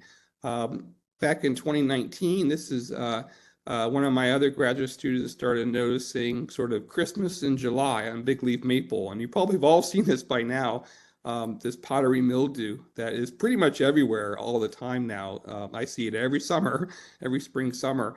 And we notice it all over campus. This is, in fact, map D is a map of the University of Washington campus. And I think we looked at 520 big leaf maples on the campus, which I think that number is right. So we got a lot of big leaf maple here on the campus. We found powdery mildew in 519 of them. So that one that we didn't find, it was kind of isolated and probably just hadn't been infected yet. And unfortunately, powdery mildew is not a tree killer, right? It's got some aesthetic issues. It can affect, I know when I get it on tomatoes, do I get the same number of tomatoes in my garden? I think I do. Maybe I get a few less, I don't know. But it's definitely can be an agricultural pest problem in some systems, but for the most part, it's kind of an aesthetic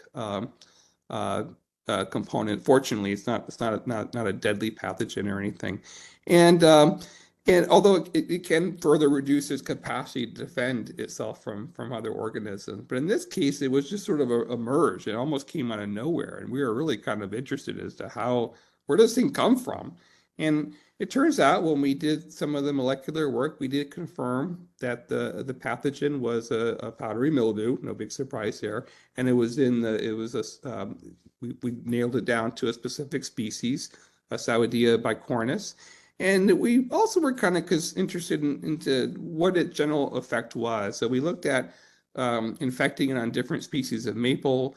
And what we found was it really does well on big leaf maple. And if you look at the maples I'm showing on this graphic, the ones in blue are native to the US, and the ones that are underlined as well are native to Washington State.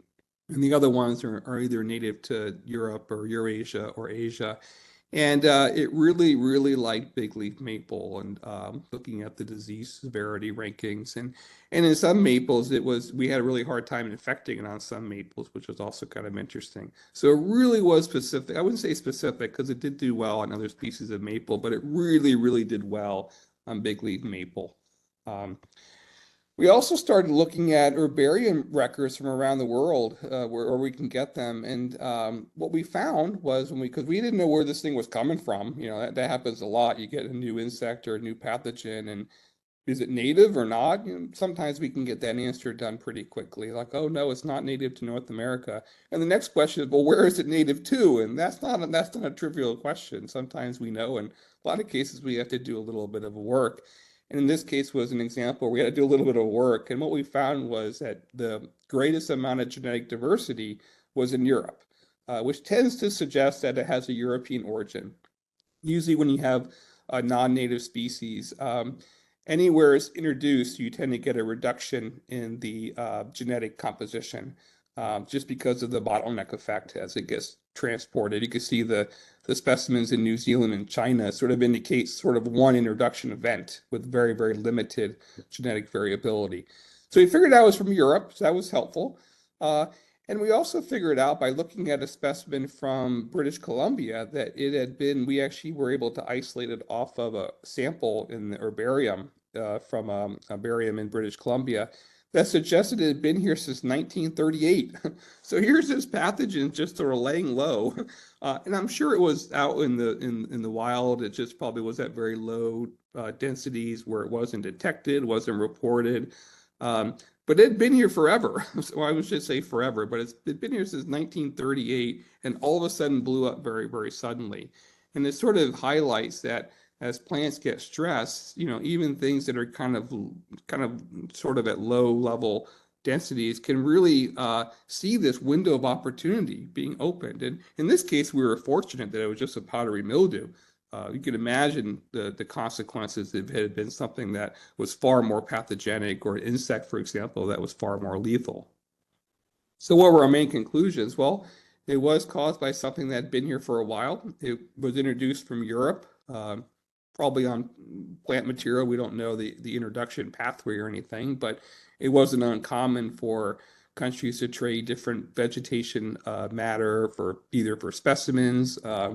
Think back to how the US almost wiped out the grape industry in Europe because we sent them rootstock that had an insect that almost took out the entire grape growing regions of Europe. It was an insect native to North America, Phylloxera, that's to the point where most grapes grown in Europe now have North American rootstock because of the effect of this insect. So that kind of happens a lot.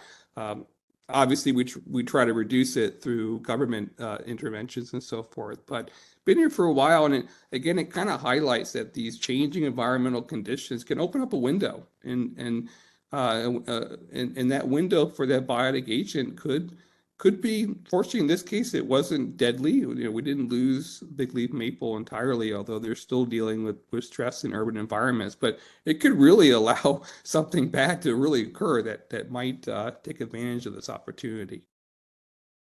All right, let me switch gears and talk about biocontrol and what that might mean in urban environments. And we all recognize biocontrol services are very important, particularly in managing insect populations. And I always talk a lot about yellow jackets and other Vespas, we say, and most people don't like yellow jackets, and I get it. You try to barbecue a steak and they're after it, and they need protein just like we do. I can't really blame them, but I get it. But yellow jackets are great predators. They really, really are, and they eat a lot. they eat a lot of protein for their developing young, and but things like that can be important, even though they also have a secondary problem where they can be problematic, and particularly people who are allergic.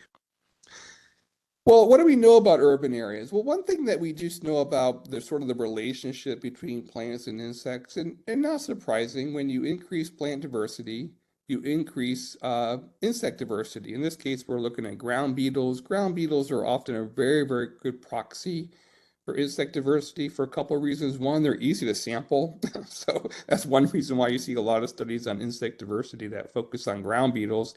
And ground beetles are pretty much present everywhere, except for Antarctica. But they're a really good group, and there's different species of ground beetles depending if you're looking in Australia versus North America. But they're a pretty good proxy for overall insect diversity, and not surprising, you get more plant species, you get more ground beetle species, and that's been shown. This is kind of a messy graph, but it kind of shows it pretty clearly. We also know that when you get more plant species, you also get more things eating those plant species, and in terms of the number of pests. And of course, pests is a human definition, but we do recognize that in agricultural settings, insects that are eating our food, we would call them a pest. And not surprising, you get more plant species, you get more insects trying to eat those plants. So nothing too surprising there. Well, why is that so? Well, it's actually pretty straightforward. The reason is for those findings. And first of all, most insect species are herbivores. As a general rule, about 60% of all insect species feed on plants at some point, at some part of the plant. It could be the roots, it could be the flowers, it could be the seeds, it could be the cones, it could be the leaves or the needles, it could be the phloem under the bark. It could be anything, but at some point, about 60% of species eat plants.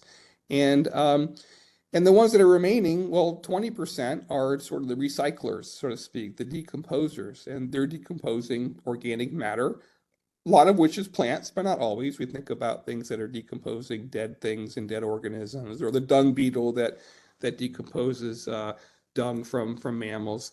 And the last 20% are predators or parasites or parasitoids, and those are attacking other things, and a lot of those are attacking other insects. Not all of them, like mosquitoes that attack us, for example.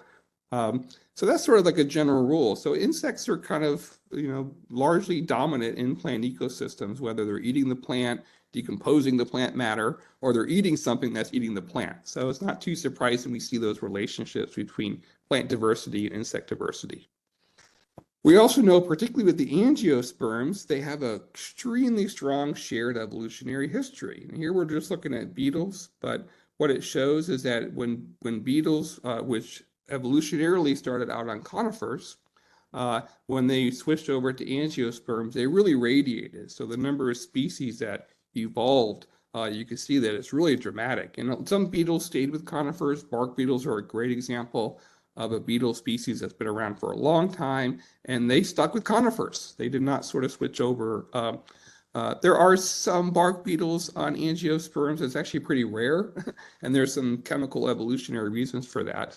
But for the most part, beetles, using those as kind of a proxy as the largest group, they really did well as flowering plants speciated, and they sort of co-evolved together. We think about flowering plants, we think about bees, of course, and they really radiated very well. But even though they're the most important pollinator, it's actually thought to be that a beetle was the first pollinator of plants, and which kind of makes sense because flowering plants were around for about 25 million years before bees were around. So beetles are a good group to look at this, and they have this really strong evolutionary history. And if you think about the idea of chemical warfare, beetle or insects and plants have been doing for about 300 million years.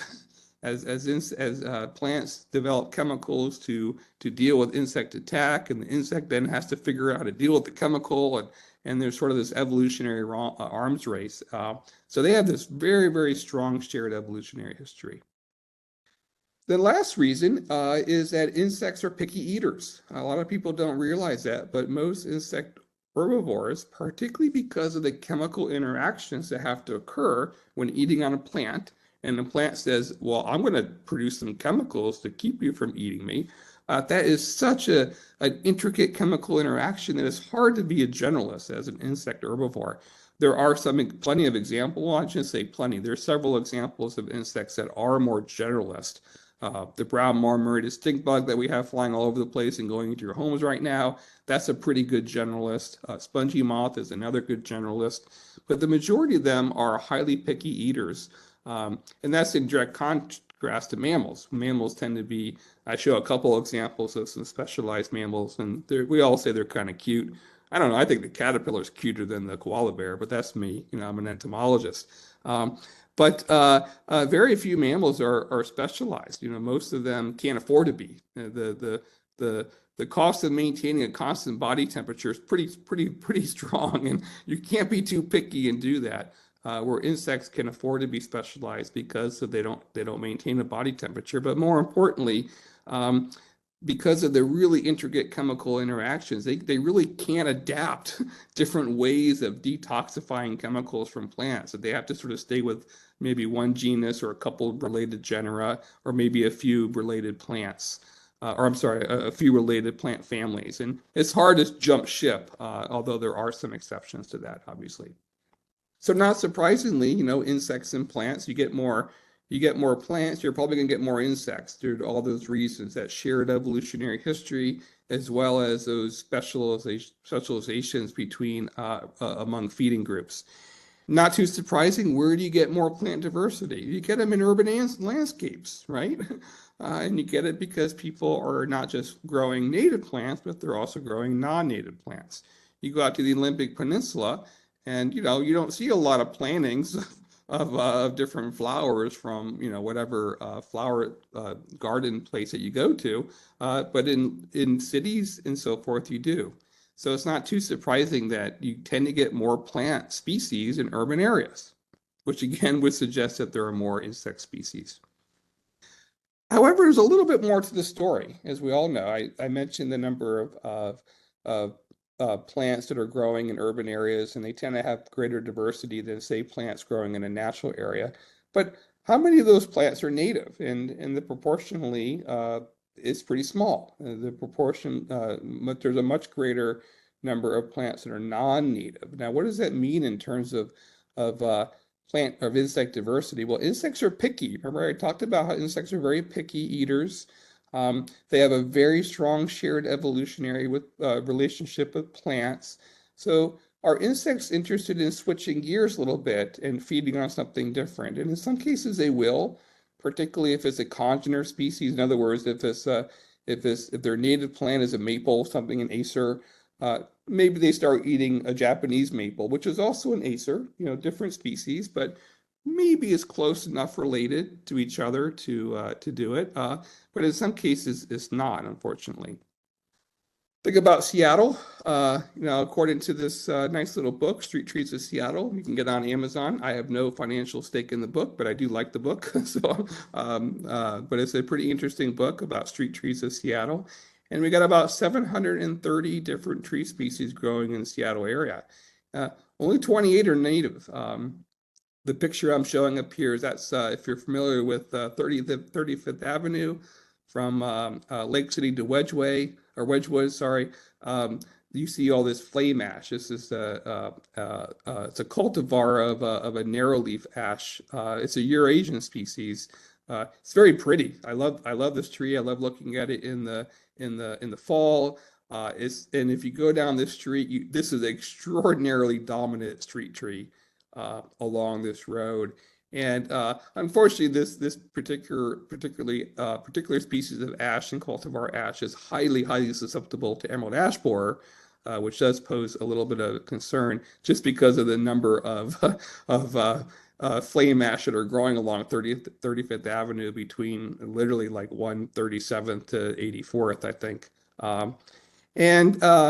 So, we could talk a little bit more about that maybe later in terms of what that means with emerald ash borer. But University of Washington campus, we have a great group here that manages our grounds, and we have a great inventory of our trees. And the cherry trees, of course, are non-native that are growing in the quad. But we have the same 28 native species that Seattle has, but a very small proportion of the of the trees in any city are going to be native. And Seattle is, 3.8%, pretty small. And campus is about 5.8%. Those are pretty small percentages. I think Portland, Oregon does a little bit better. I think they tend to have about 15 to 20% of their trees are native, which is great. Still a minority, but certainly a lot higher than Seattle. But what does that mean to these food webs? Well, here was a really interesting study that looked at, in an urban area, this relationship between native and introduced plants. And I'm not trying to bash introduced plants. I got plenty in my yard myself. But what it does show is that native plants support native, in this case, caterpillars, which are a very, very important herbivorous group. More so than introduced plants. In other words, because of that shared evolutionary history, because insects are pretty picky, they're not always willing to jump ship and eat a different plant species, even if that plant species is from the same genus. So it does sort of show that native plants support native caterpillars much better than non-native plants. Well, telling that to my neighbor might say, well, isn't that good? Aren't these caterpillars eating my plants? So isn't that a good thing? Well, it depends on if you look at the greater food web, and that's what they did in subsequent studies. I have a colleague, he's retired now, but he's an ornithologist. He always just say, you got to get your insects you got to be able to relate your insects to people who might care about something else. And of course, he was talking about birds. So I'll do that. I'll take his advice and we'll talk about birds here. And there's a lot of birders in the world. There aren't too many insectors. I think there should be more insectors than birders, but I recognize as an insector that there are many more birders than there are insectors. I just made that term up, but it sounds pretty good. And so we do recognize that birds are a very important role. They play a very important role in the ecosystem, and they really heavily rely on caterpillars. That's what they might go to your bird feeder and get the seeds and so forth, but what they need for their babies are caterpillars, big fat caterpillar. And what we see that is there is a consequence to different trophic levels when you have a reduction in caterpillars because of the higher proportion of non-native plants. It absolutely has a negative consequence to bird communities, and we might view those birds as just pretty to look at. But we also might view those birds as being very important players in the ecosystem in terms of providing biocontrol services as well as providing ecosystem functions. So we do see a dramatic relationship between these two, so having more plant species in an urban area is not necessarily going to buffer against the loss of biocontrol agents. It depends on that mix, and the reality is that mix of plants native to non-native tends to be dominated by non-native plants in these urban areas. All right, so the last one is the more direct effect. What happens in warmer landscapes? Well, does it affect generation time in insects? And a little bit of insect 101, as I sort of alluded to before, mammals, we maintain a fairly constant body temperature, minor fluctuations. And insects, sometimes we call them cold-blooded. Most entomologists sort of cringe at that term. They're not really cold-blooded at all. Sometimes their blood is quite hot. And what it really means is that they're ectotherms. In other words, their body temperature is not static. It sort of fluctuates with the environment. So when it's really cold outside, they're going to be cold. And when it's, really hot outside, it's going to be hot. And as a consequence of these thermodynamics, their processes, including their development, is directly linked to temperature. And it's one reason why we use degree day models to predict pest or insect occurrence. And among temperate species, their optimal temperatures tend to be around 25, 29 degrees centigrade, or about 77 to 82. That's what they like. Again, mostly in temperate areas. If you go to a tropical area, they're going to like warmer temperatures. If you go to a boreal ecosystem, they're going to like cooler areas. So this general relationship holds true. It just may shift. It's going to shift to the right in a tropical environment. It's going to shift to the left in a boreal environment. But they also don't tolerate high temperatures as well. So one thing that's really interesting about insects is that they have a great range of tolerance at the optimal temperature and below.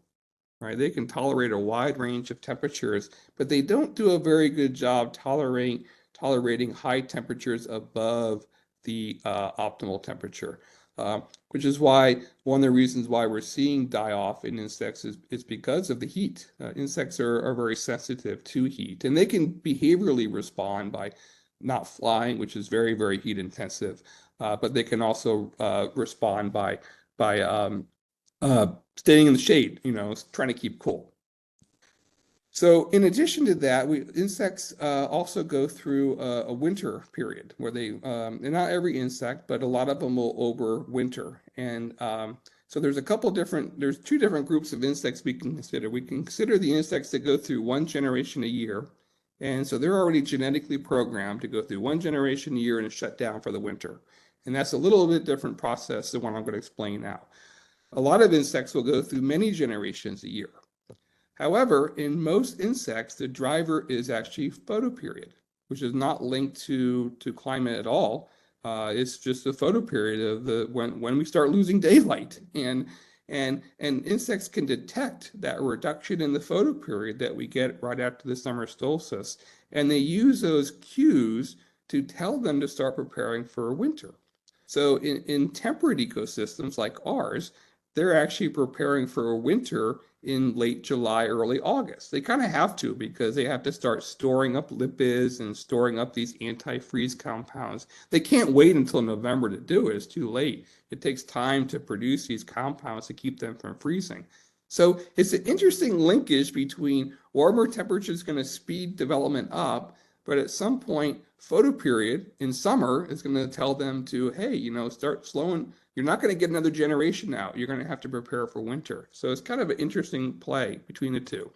And as a result, when I've looked at this, it's really interesting that this is just a plant species or an insect that feeds on a plant. I had a couple of different locations and 80, 90 years of data to look at. And I'm showing over degree days. So more degree days, more warmer weather, lower degree days, cooler weather.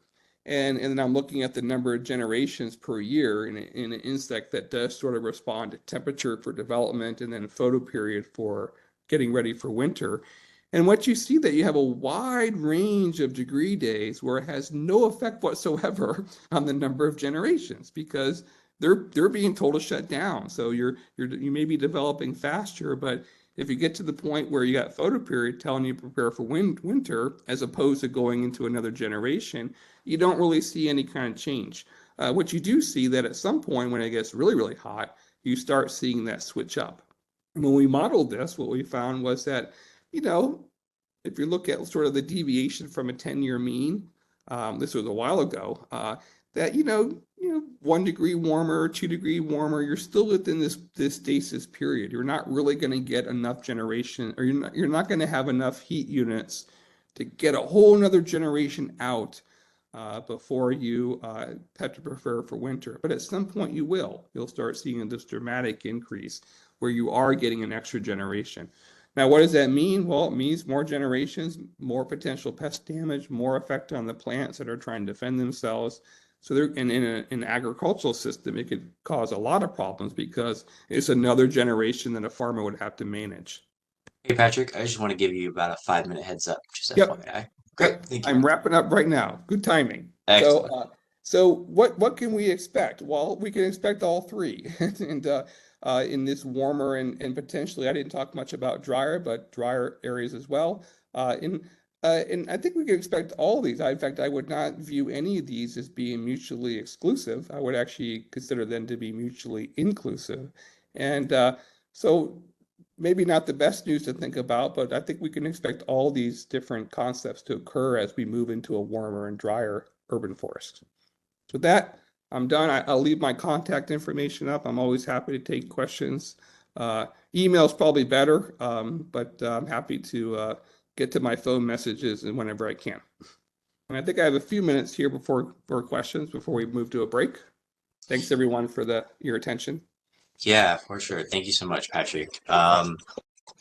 Really, really,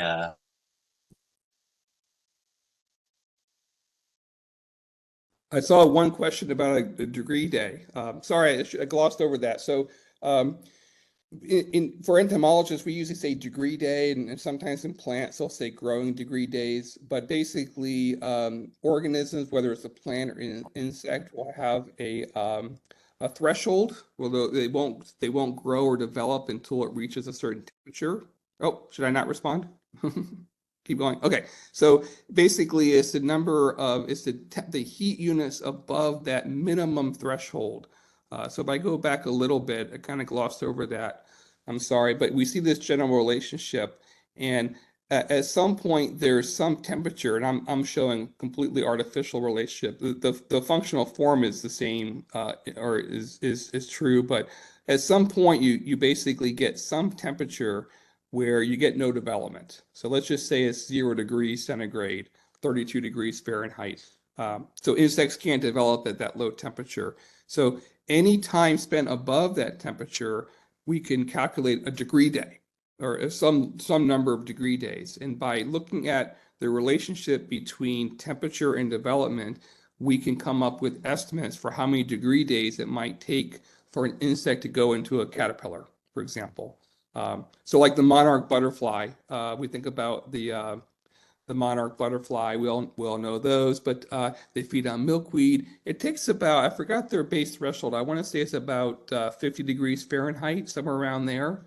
Might be 45 degrees Fahrenheit. So it takes about 300 heat units above that temperature for that egg to develop into a caterpillar or to develop into a butterfly. So that's kind of degree day in a nutshell. But basically, it's taking that curve and projecting how long it takes to go through a developmental stage. And whoever asked about degree days, if you want to email me, there's a nice little review paper I can give you in an IPM journal that walks you through. I think it actually used plants as a model, but it'll walk you through. It's a really nice, easy, accessible way of understanding degree days. I'm happy. Just send me an email. I'll send you that paper. All right. Well, Dr. Tobin, thanks again for another wonderful talk. That was so fascinating. My pleasure. And it's so interesting to know how all the little pieces work. Like, we all know that a tree under stress probably is more susceptible to pests, but how does that actually work? Yeah. And so it was so cool to have that explained. And it's interesting to think about that too, like as far as like human health, right? Mm-hmm. And because you were talking about like the ecosystem services and things like that. And, there's also a lot of reports out there that say that human health is improved by being around nature. Yeah. Yep. So, I should have mentioned that. Yeah, that's another benefit. I sort of in forest bathing and sort of the psychological. I guess that would fall under psychological. But you're right. We have a whole group here in my department that looks at sort of human nature kind of interactions and so forth. yeah. That's a good point. Yeah. Yeah. So along those lines, we have a question. What is your ideal scenario in Seattle for a built urban environment that has high plant diversity, provides habitat and ecosystem services like shade and water filtration? Wow, that's a great question. Boy, so what would be my plan for that? What's your master plan? Geez, that's a great question, and I think in that question you have to sort of think about, plants for the future. And I know a lot of communities are already doing that. I'm sure Seattle is already thinking about. Yeah, we have a tree list. Are some of those trees should we be recommending to be planted anymore, given that we are dealing with right? And I don't know how much I know a little bit about what Vancouver's been doing, and I'm sure Seattle's got a similar plan. What are the plants for the future? And I think that's got to be an important characteristic. And I'm not trying to say, oh, stop planting non-native plants. And I recognize that that's not feasible, but we might want to think about what is that optimal mix between the two, not just to support insect populations, which is what I would like to do, but we also have to recognize that that other organisms depend on insects and depend on other species that might be using these trees. So and there is something to be said about eating what you've been eating for 300 million years, and that's an important driver. And it's not trivial to say, oh, I'm out of my food, what do I do now? And also switch over. Doesn't always work out that way. But I don't know if I can answer that entire question, but certainly we have to be mindful, and I'm sure you all are mindful about trees in the future, and what's going to grow as we get warmer and drier and so forth.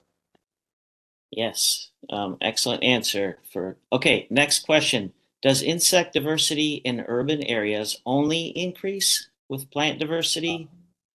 That's a great question. So, and the short answer is no. And that's sort of the paradox. And urban areas tend to have greater plant diversity by far, right? I mean, I think there are 760 species growing out in the Olympics. No way there are that many trees. That's just woody plants. So I'm not talking about herbaceous plants, but there's no way we have 760 different species growing out in the Olympic National Forest.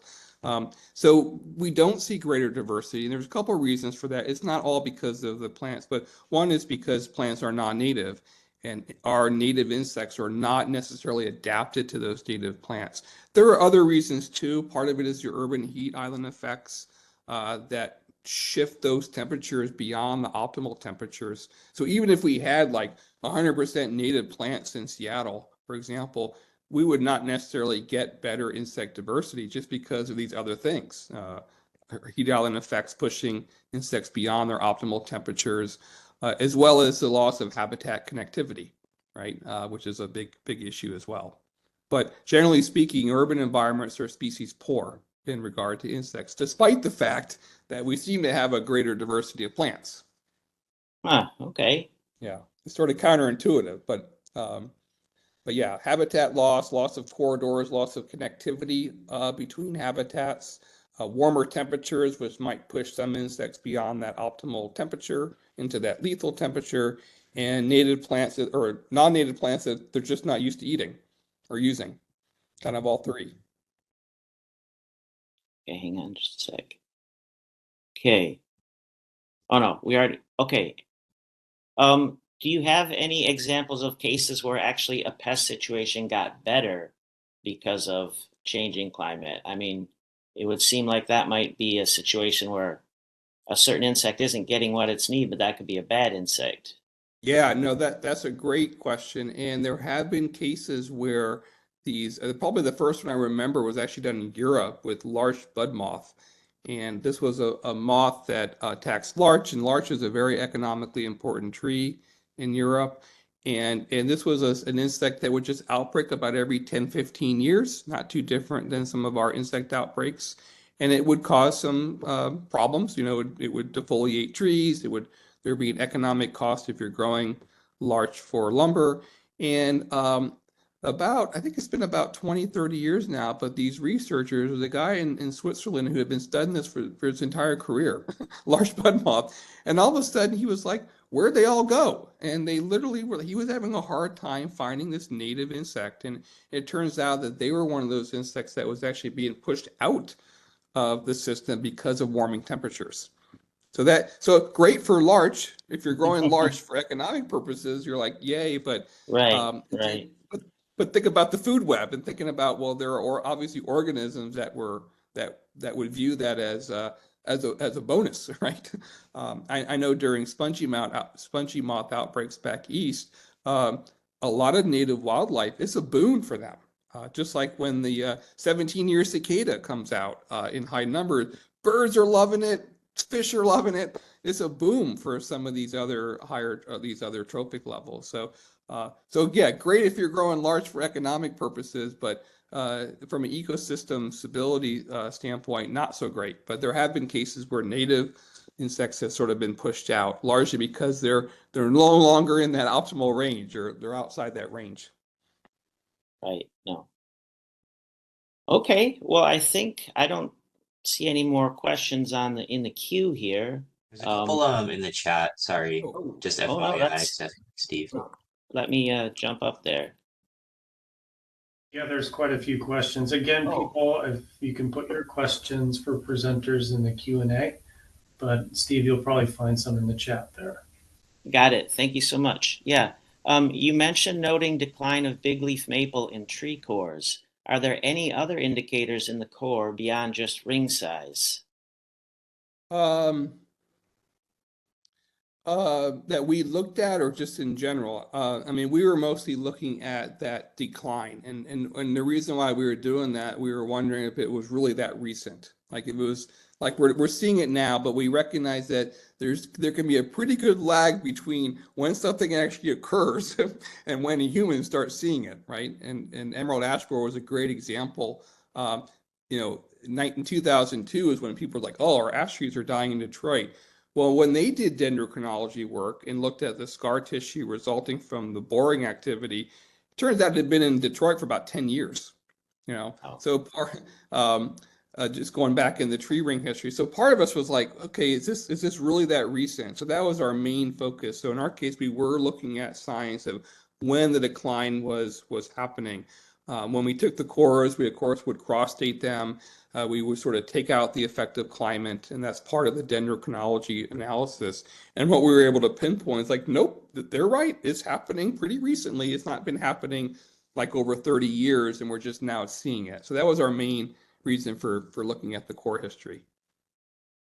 Okay, oh, thanks. Has research shown an increase in brood counts in urban heat island affected ecosystems? In bird or brood? Did I hear brood? No, brood.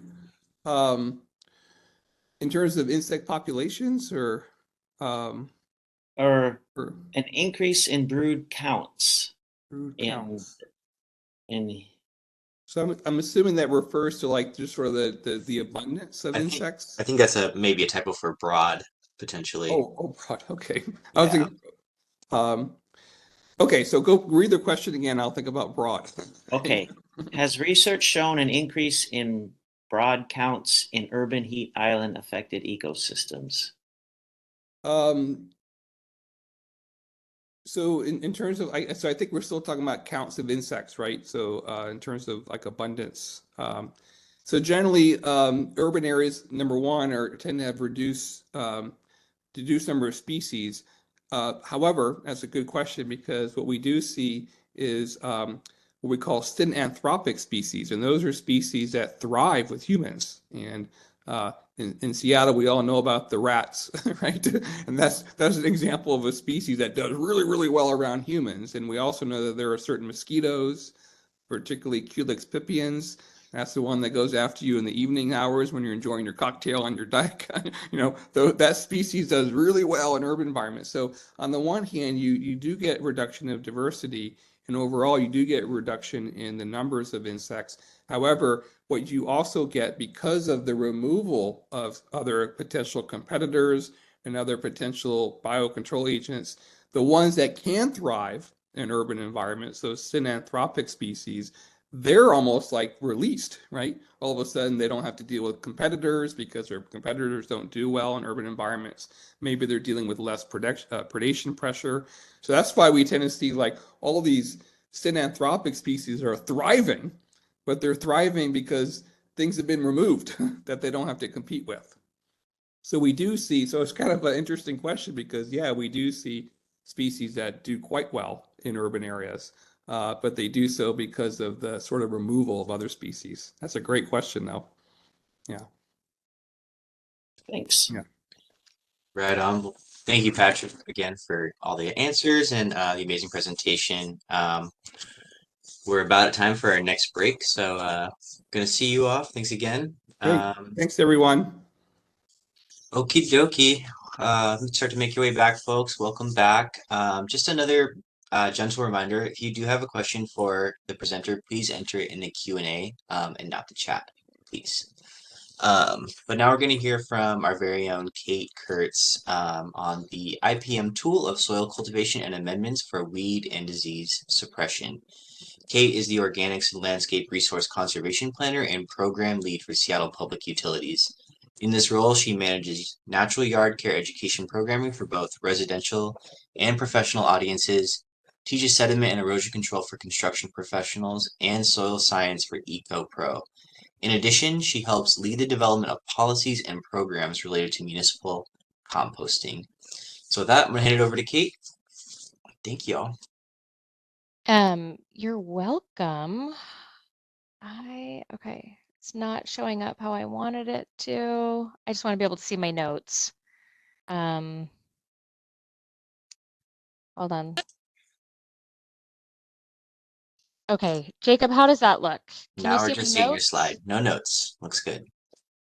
Beautiful. Okay, well, Well thank done. you so much for introducing me, Jacob. I'm really happy to be here today to talk about my favorite subject, which is soil and soil health and this intersection of IPM and soil, and how we can really use soil to fit into an IPM framework, which isn't always really obvious, and it's not something that is like a central tenet of IPM, but maybe we should rethink that. So to step back, I'll just reintroduce what we all know already is just like what is IPM? So IPM, of course, is a sustainable approach to the management of plant pests. So we're talking about diseases, insects, mites, weeds, wildlife. We've had amazing speakers about beavers and geese and stuff like that. I always find that like really fun. But IPM is holistic. It's science-based. It emphasizes long-term solutions that are effective, economical, ecologically viable, and socially acceptable. Ideally, IPM should begin prior to planting a landscape, and that's to create an environment in which plants can thrive and resist or even withstand some pest pressure. And building healthy soils is most obviously an important part of that prevention part of IPM, because healthy soils, of course, support resilient landscapes. And, slightly less obvious is the role of soil interventions for cultural control. So, and that's, kind of this step in IPM here. So I'm just waiting for the lag. Okay, so what is cultural control? So cultural control methods I think of as like things that we're doing rather than like the chemical controls. So it's more like choices and some physical activities, right? So things like soil treatment, plant selection. So of course, like right plant, right place. In agricultural systems, that would be things like crop rotation or interplanting, strip cropping, that kind of thing. So you don't just have like a big monocrop that you're planting year after year after year. And then there's things like the sanitation things of cleaning up fallen fruit and infected debris, and the use of trap plants. Oh, okay. So sorry. Skipping out my notes. So here I have this this photo of mulching around a tree. So this is a really simple, straightforward example of a cultural control for weed control, right?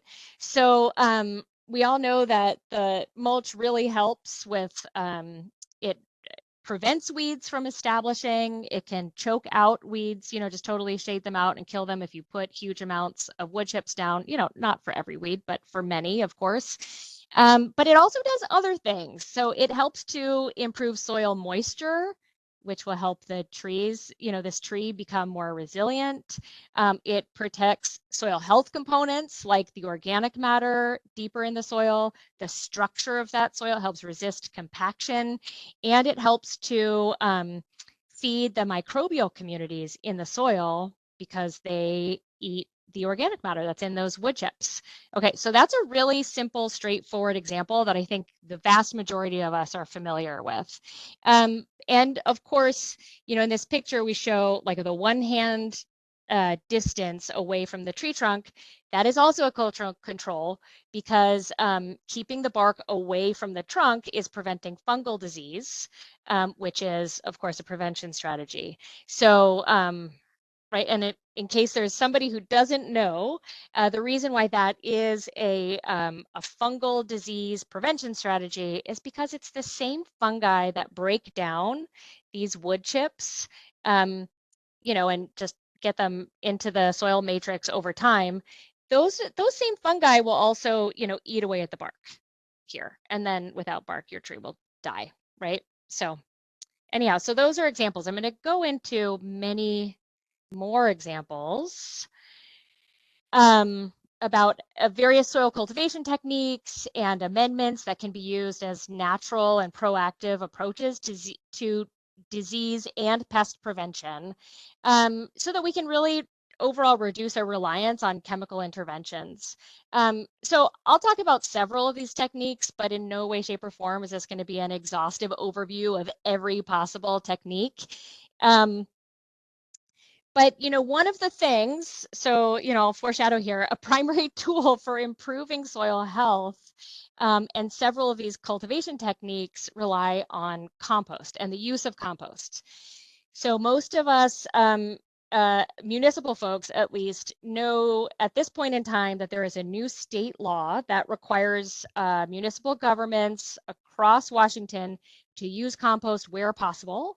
And it requires that municipal governments have to report all of these purchases, including donations, to Department of Ecology annually. So at the end of this presentation, I will go over those requirements and how to report those purchases to FAS, just because that's something that we get a lot of questions about. And since, while we're all here, I might as well just go over that.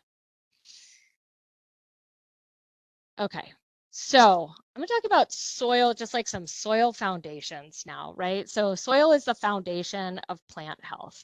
So with very, very few exceptions, terrestrial ecosystems rely on soil to support life. The soil is where our earth cycles carbon and nutrients, and the soil is also the greatest influencer of water. So both how the water infiltrates into the ground and how much it holds.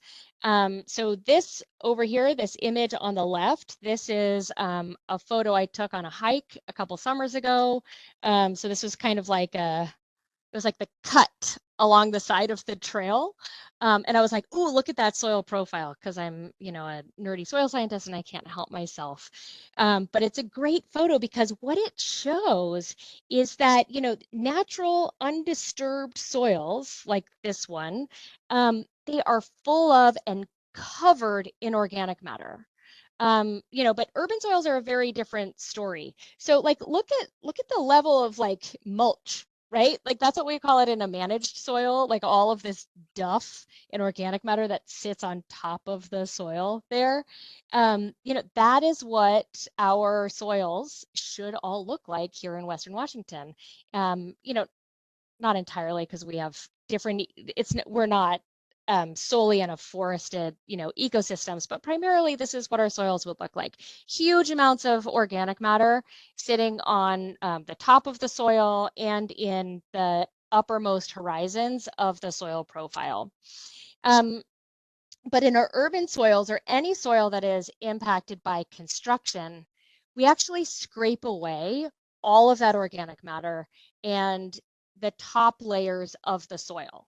So that's the topsoil, right? And it's actually for a very good reason. So because the uppermost portions of the soil are full of organic matter, it makes those parts of the soil very soft and spongy. And that is a terrible environment on which to, or it's a terrible surface on which to build a road or a building. You need like good hard surfaces for permanent structures. But when we scrape away that topsoil and all of the organic matter with it, then the soil no longer will function properly to support plants or infiltrate water and hold on to water. So it's like, so organic matter is so critically important. And the big thing about organic matter is that, so I'm going to define what I mean by organic matter. So organic matter is anything that was once alive, right? So that can be plant debris, so sticks, leaves, all of that kind of stuff. It can be dead animal bodies, so insects, I guess bacteria is not an animal, but it can be, microbial bodies, any kind of animal, feces, of course. So it's this, natural organic things that have decayed. So that's what I'm referring to when I'm talking about organic matter in the soil. And it's the organic matter that is the food and habitat for soil microorganisms. And if there is not enough organic matter, then that's going to negatively affect those microbial populations.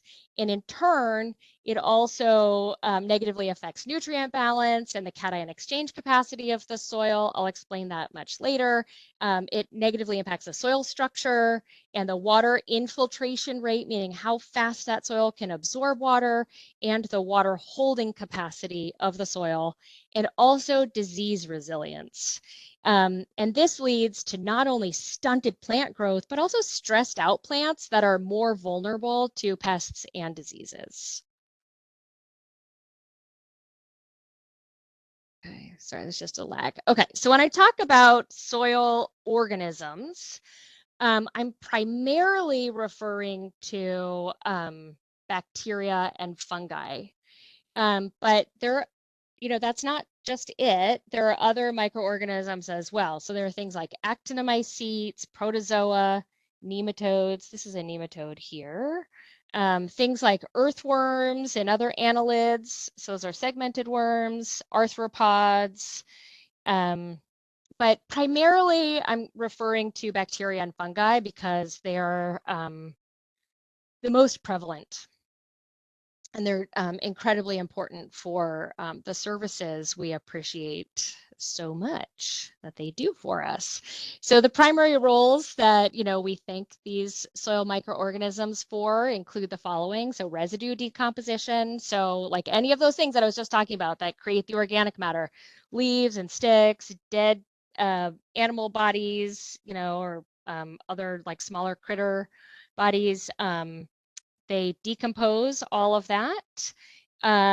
Nutrient cycling, they're the ones who decompose those residues and slowly release the nutrients over time. They help with soil aggregation and porosity. I'll talk about that next. They can even help with contaminant breakdown. So things like oil and grease that are coming off of roadways, the microbes that are present in the soil, they can literally just eat those contaminants and break them down into their component chemical structures, so they are no longer toxic. For some contaminants, not all contaminants. Of course, something like a heavy metal that that is the most elemental thing. You're not going to make lead go away, for example. They help with nitrogen fixation, enhance root function. They can kill pathogens. They mostly do that. Of course, some of these microbes are pathogens, and they're also predators. And I'll show a couple examples of that. But these are the things that they can really do to help us and to help our landscapes thrive. Is for all of these things, but especially these like they compete under the soil and can really help to eliminate many of the say pathogenic fungi, for example. When I talk about pathogens, it's funny because people often think of like either a plant pathogen or a human pathogen, and they could do both. But in this presentation, I'm going to be referencing plant pathogens, not human pathogens. Okay, so I said that I would talk about soil structure next, and what that means and why it's so important. So soil structure refers to how the individual soil particles aggregate or stick together. Okay, so what happens is it's very important that they do stick together in these shapes, and different soils can be aggregated into different shapes.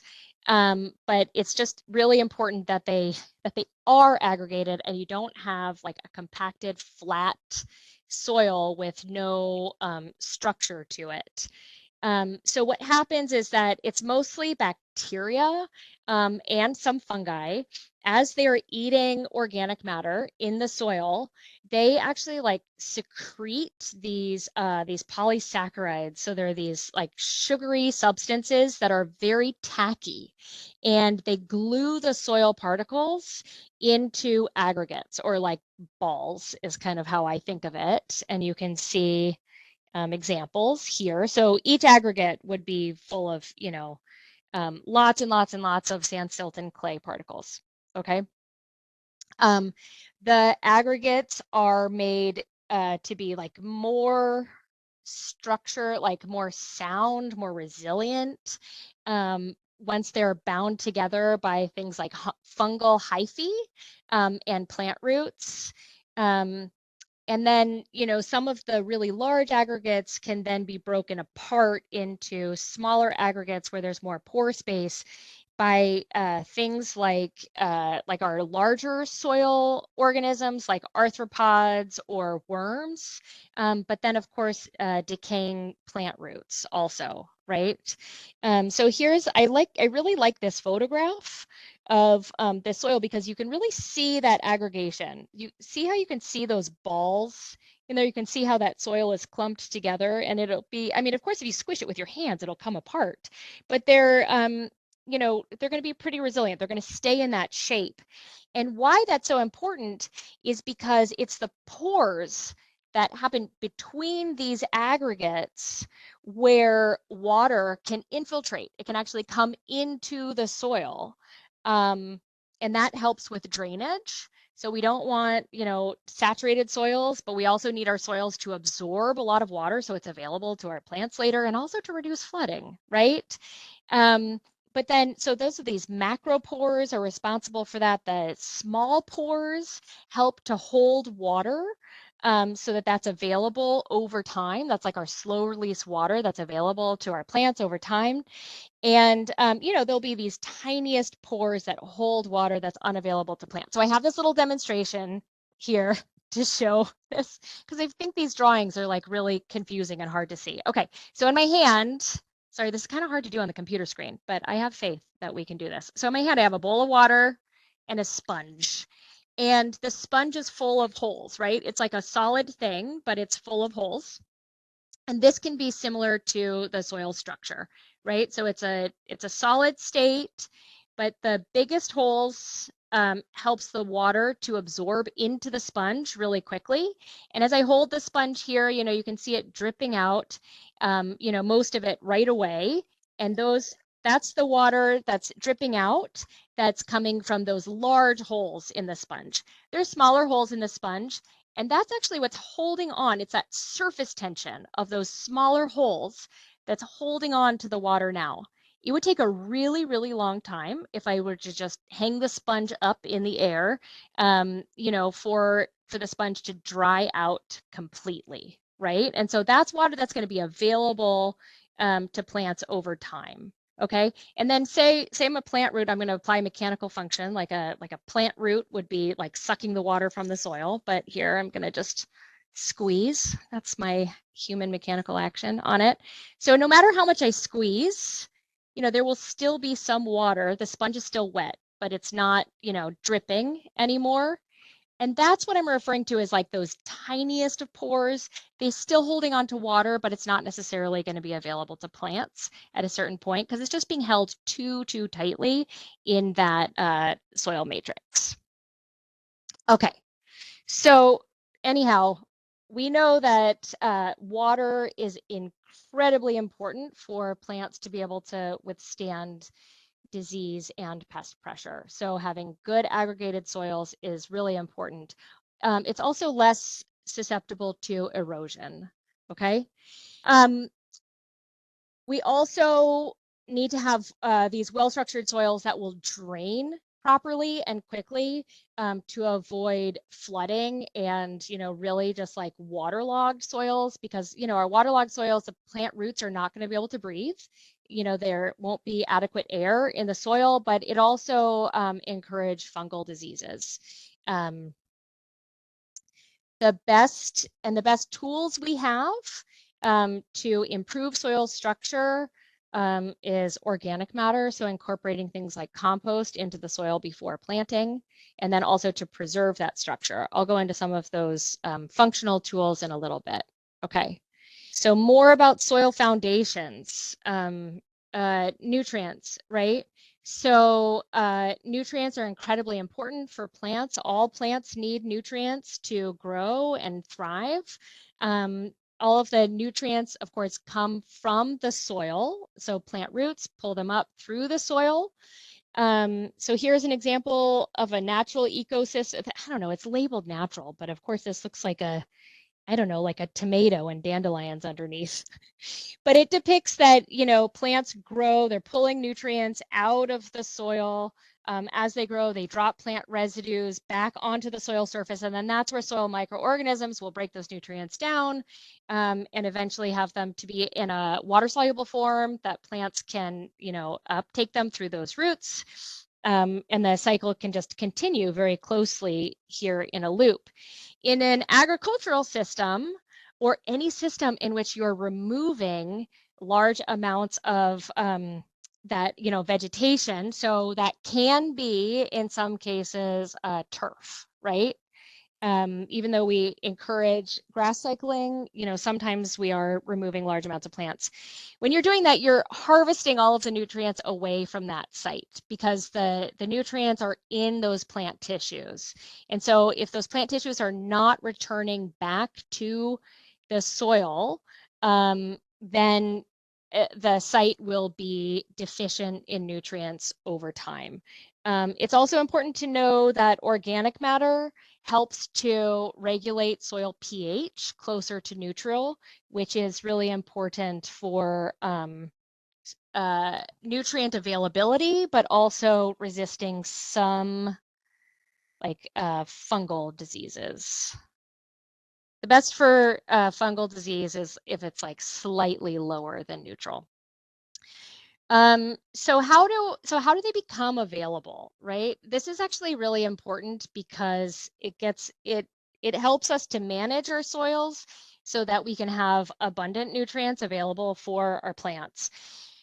So of course there's some nutrients that are in mineral matter, right? So soil is like starts with like the decaying of rocks, right? So here, like, or volcanic ash, things like that. It's mineral material, okay?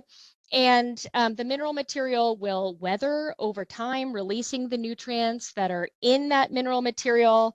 And eventually, when those mineral materials are at their smallest sizes, which is clay, then the clay particles can actually hold on to nutrients. It's called adsorbing. And so so clay particles have a negative charge. So any positively charged nutrient, so here they're showing the example of calcium and potassium. So any positively charged nutrient can very weakly bind on to the outside of that clay particle. So it's held there, it's not going to wash away super easily, but the plant roots can still take that up. There's only so much of that, right? And we can't actually influence the amount of clay that we have in our soils. The other way that soils get nutrients and also can hold on to nutrients is through organic matter. So the organic matter, like I was saying before, so you can take the example of a leaf. So the leaf will have all of the nutrients in it that were required to grow that leaf in the first place. So lots of nitrogen, phosphorus, potassium, I don't know, sulfur, calcium, boron, we could go on, right? The microorganisms actually break down. So they eat the organic matter. So they're eating that leaf. And it's as they, I don't know, can I say this at work? It's like as the microbes are like pooping. I don't know this. I'm sorry, I have two little boys. This is how we talk. But they like excrete the nutrients that they release those nutrients through their activities is really how this happens. And so then those nutrients that are held within the organic matter, they are released into the soil water matrix, as they're just like living their best microbe lives. And so once it's in the soil water matrix, then the plant roots can absorb those nutrients. That's the form it needs to be in for it to be plant available. But organic matter, similar to clay, can also adsorb onto the nutrients, into any positively charged nutrients. Okay, so it's because the organic matter also has this slightly negative charge to it. So any of the cations, which are the positively charged ions, is what that means. They can just kind of like attach to the outside of those organic matter particles, and then the plants can take them off.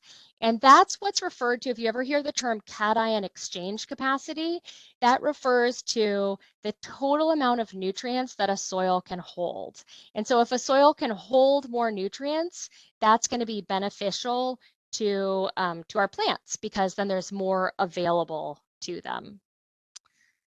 Okay. And so it's the organic matter that can do that, of course, mitigated through all of these soil microorganisms. So each teaspoon of healthy soil is estimated to have over 1 billion microorganisms in it. That's billion with a B. I mean, it's just huge. It's a huge number of microbes that are in there. And like I said earlier, the majority of those microbes are going to be things like bacteria and fungi. But there are other things, like I referred to before, like nematodes. So here's a picture of a nematode. And in this picture, this nematode is actually being attacked by a fungus. So this is a nematode eating fungus. And how this fungus works is, as this like unsuspecting little microscopic worm goes through any one of these little hoops, it signals to the fungus to actually swell up, and it traps the nematode, holding it in place. So you can see this particular nematode is trapped in two places, right here and right here. The fungus has got it, and now it'll stick its little, fungal bodies into the nematode body and suck out its insides, and that's how it'll eat it. I mean, it is like a wild, wild world of warfare down underneath the soil, and we're just like blissfully ignorant because we can't see it. I'm so thankful actually that we cannot see this, because I think it would be terrifying. But this example that I just showed of the the nematode eating fungus is a great example of how soil microorganisms compete with each other, and how something like healthy fungal populations can control, the potential for an influx of a pathogenic nematode. The vast majority of nematodes are actually helpful, but some of them are pathogenic. And that's also going to be true for bacteria and fungi. But when we have robust soil microbial populations, so by robust, I mean there's a lot of them, and we have a very diverse population of microbes, there's less opportunity for a pathogenic microbe to take hold and really wreak havoc on the landscape. Of course, many of us know about mycorrhizae now too. And so here's, close up of some mycorrhizae. This picture is just like, I don't even know how somebody got this picture. They're able to get it, but it's so cool, where it's like showing the plant roots and the mycorrhizal networks coming off of those plant roots. And, they can really do a lot to help support plants and their resilience to disease and pest pressure, because they help them to grow stronger and reduce the stress of those plants. So not only do they help with things like providing more water and nutrients to the plants, but they also help them to be able to share resources and signal to other plants through the mycelium networks. And, the mycelium networks require organic matter to thrive. They need the organic matter to provide that food and habitat for them. Okay. I'm going to get into some concrete examples now of how, you know, soil health can really help us with pest protection. So an example is bronze birch borer, right? This is not something that we typically think of as being directly related to soil. So the bronze birch borer is a native beetle. And, you know, if you read all of the documents and stuff, it says it typically does not kill healthy trees. It's most likely to attack old, stressed, or drought-stricken trees. And you know, it says like, well, you know, watering mature trees is not historically a concern in rainy areas. You know, adequate watering is a key strategy for preventing bronze birch borer damage in dry areas. But anybody can see that the birches here in wet Seattle are not doing very well these days. And they really need more water. And it's because birch trees tend to be very shallow rooted, and you know, where they don't have as much access to water during those summer months. Okay. There's also the recommendations to not prune birch trees when the adult bronze birch borer, here's a picture. So don't prune them when the adults are likely to be active in your area. And it's because adult beetles are attracted to the tree by signs of stress. So that could be pruning or drought. So when the trees are stressed, then they put out these, you know, signals, and that's when the beetles are attracted to them, and then they attack the tree. So this is one of the ways in which, like, if we have healthy soils that have a lot of water that's available to those trees, then they are not going to be as stressed. And that does two things. One, it reduces you know, the signaling for the adult beetles to be attracted to those particular trees, but it also makes those trees more resilient, even if they are infected with some of these beetles. So healthy soil, again, that's full of organic matter and healthy microbes. It's well aggregated for good water holding capacity, nice slow release nutrients.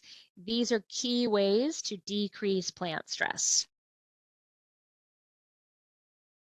The two primary ways that we can achieve that to, you know, really cultivate these healthy soils is to amend the entire soil area with compost before planting. So no filling a, you know, planting hole with compost. It's the entire area.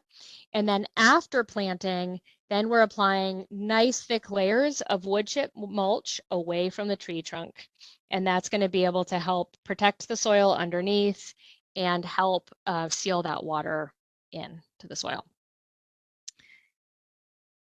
Another example about soil health and, you know, the pest protection is the European crane fly.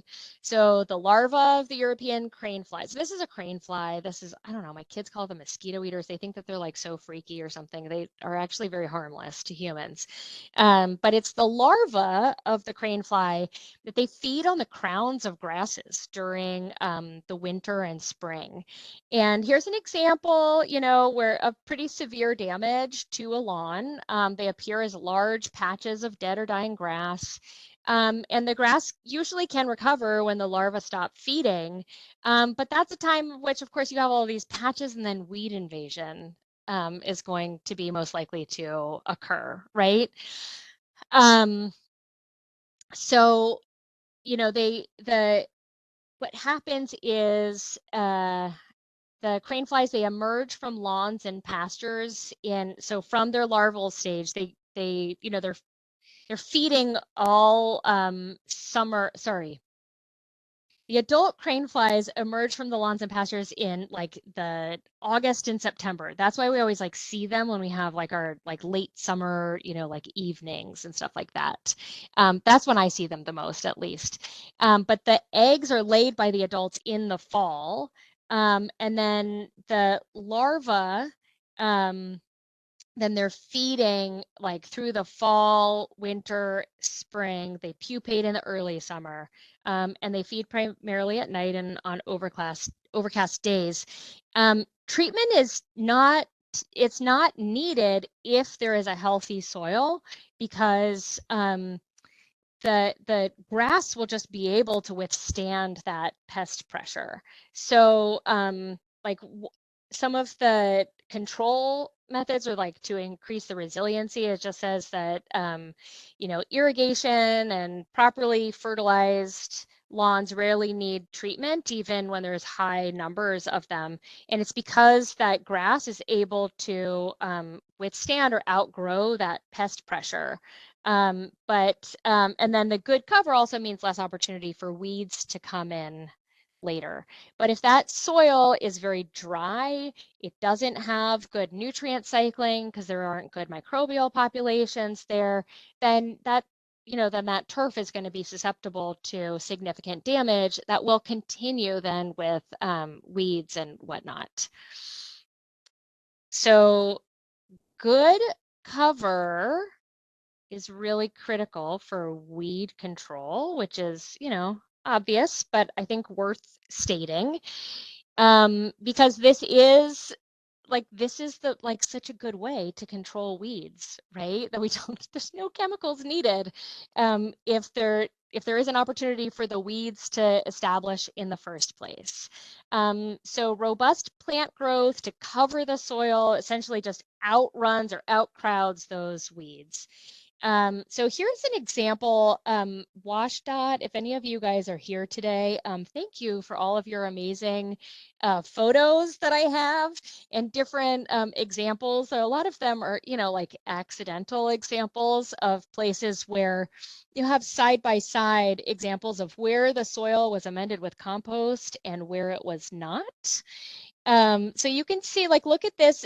This is just two sides of I-5, okay? And like, look at this incredible difference in cover. They were both seeded, you know, planted at the exact same time. And I mean, the difference there just speaks for itself. I don't even need to say anything. And then look at this gorgeous photo. It's just such a beautiful landscape. But like, you know, how much weeding are you going to need to do here with all that plant cover? If you have happy plants, you know, this is going to be the best way to just outrun those weeds.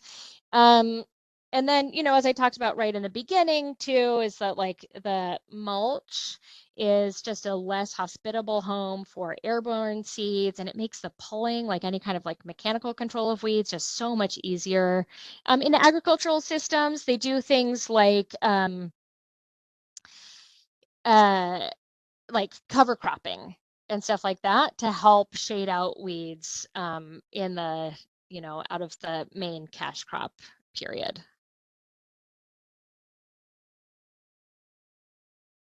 Just trying to, okay, so now let's get into some of the like nitty gritty tools for implementing soil cultivation as an IPM method. So the things I'm going to talk about are going to be creating a soil health management plan, and then the cultivation techniques about like how do you support soil structure, control compaction, maintain organic matter, manage nutrients, and manage the pH. So we already went into some of these. I'm just going to go into some of the nitty gritty how-tos in a little bit more detail. Okay, so what is a soil health management plan? I will say that a soil management plan is actually required on every construction site throughout Western Washington. It's tied to the stormwater manual, which is, you know, a requirement. So a soil management plan needs to have drawings that, you know, it's going to be like the landscape drawings. So but the landscape drawings should identify different soil types and different vegetation types. It should also include any laboratory analysis.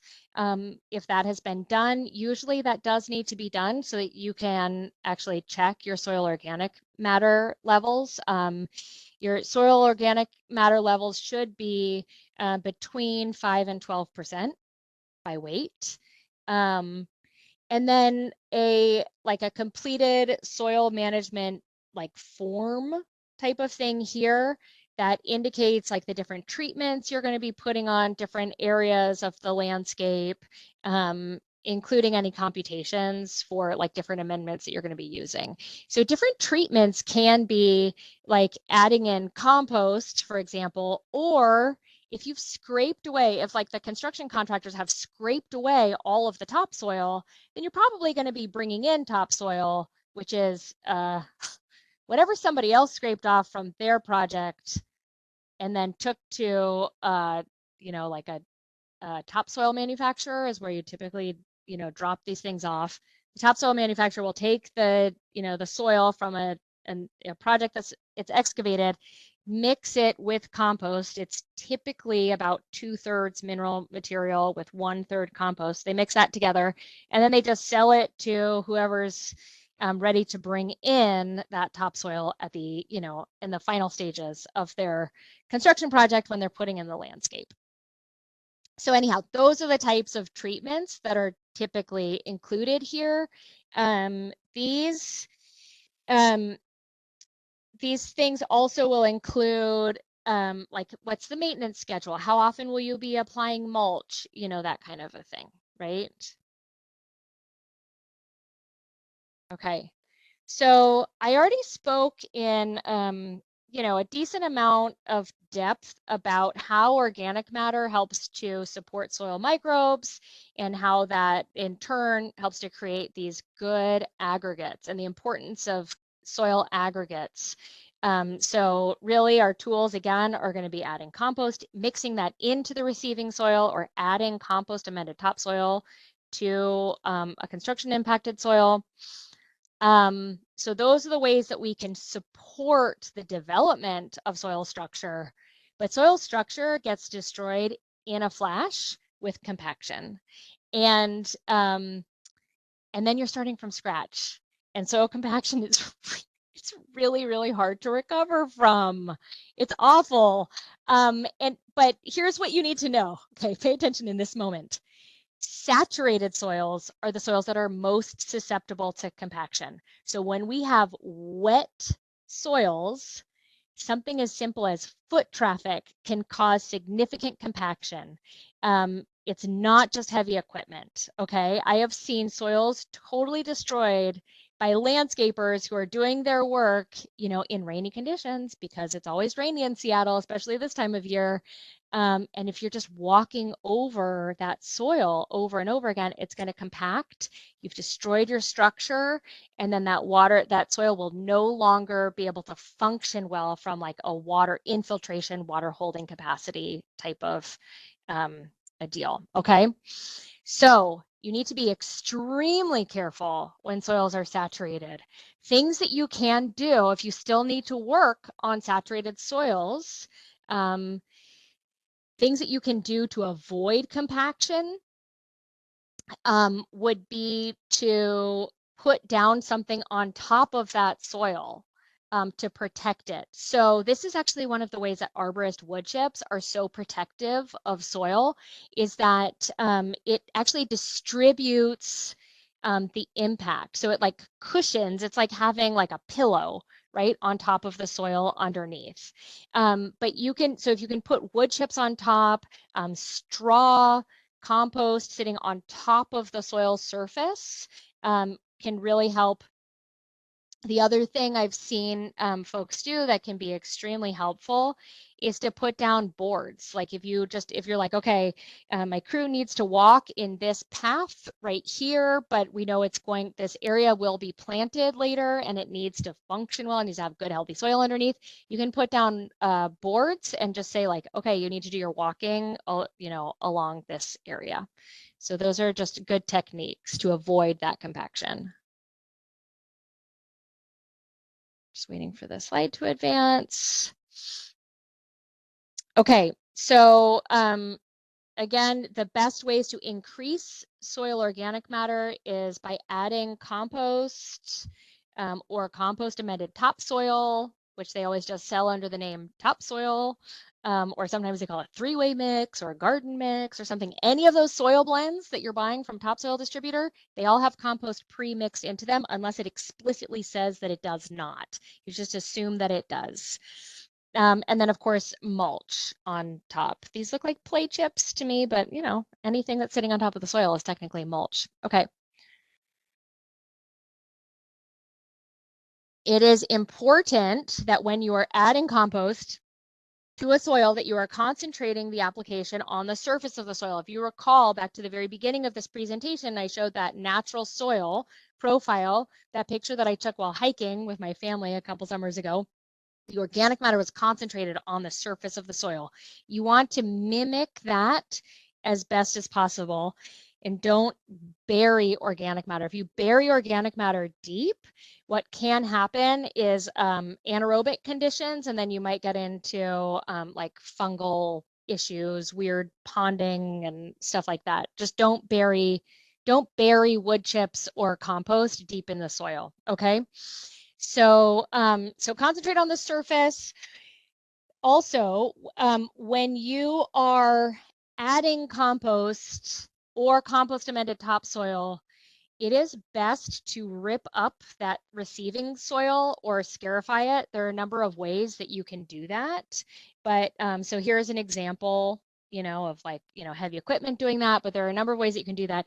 Basically, if you don't like rip it up, then you might get into weird soil interfaces like this one here, where the new like topsoil, that compost amended topsoil that you bring in, it's not going to marry well with that receiving soil underneath.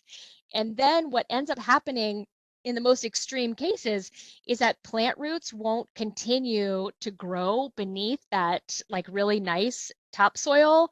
And in the worst cases, the water won't go down either. So you'll have water infiltrating the top and then start running along here. If that's a slope, you're going to have slumping. And, this big problems can happen there. So, rip up that receiving soil underneath, okay?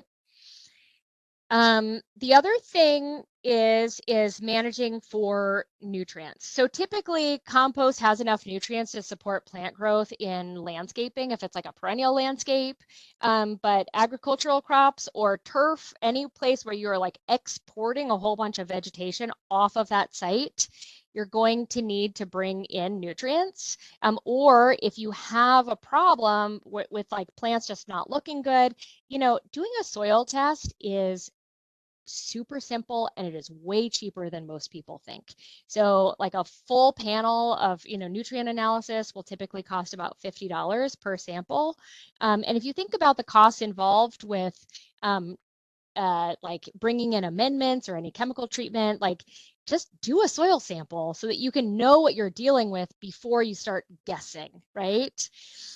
So it's important to know where you're testing. So if there's different soil types, different vegetation sites, use those as separate, test sites.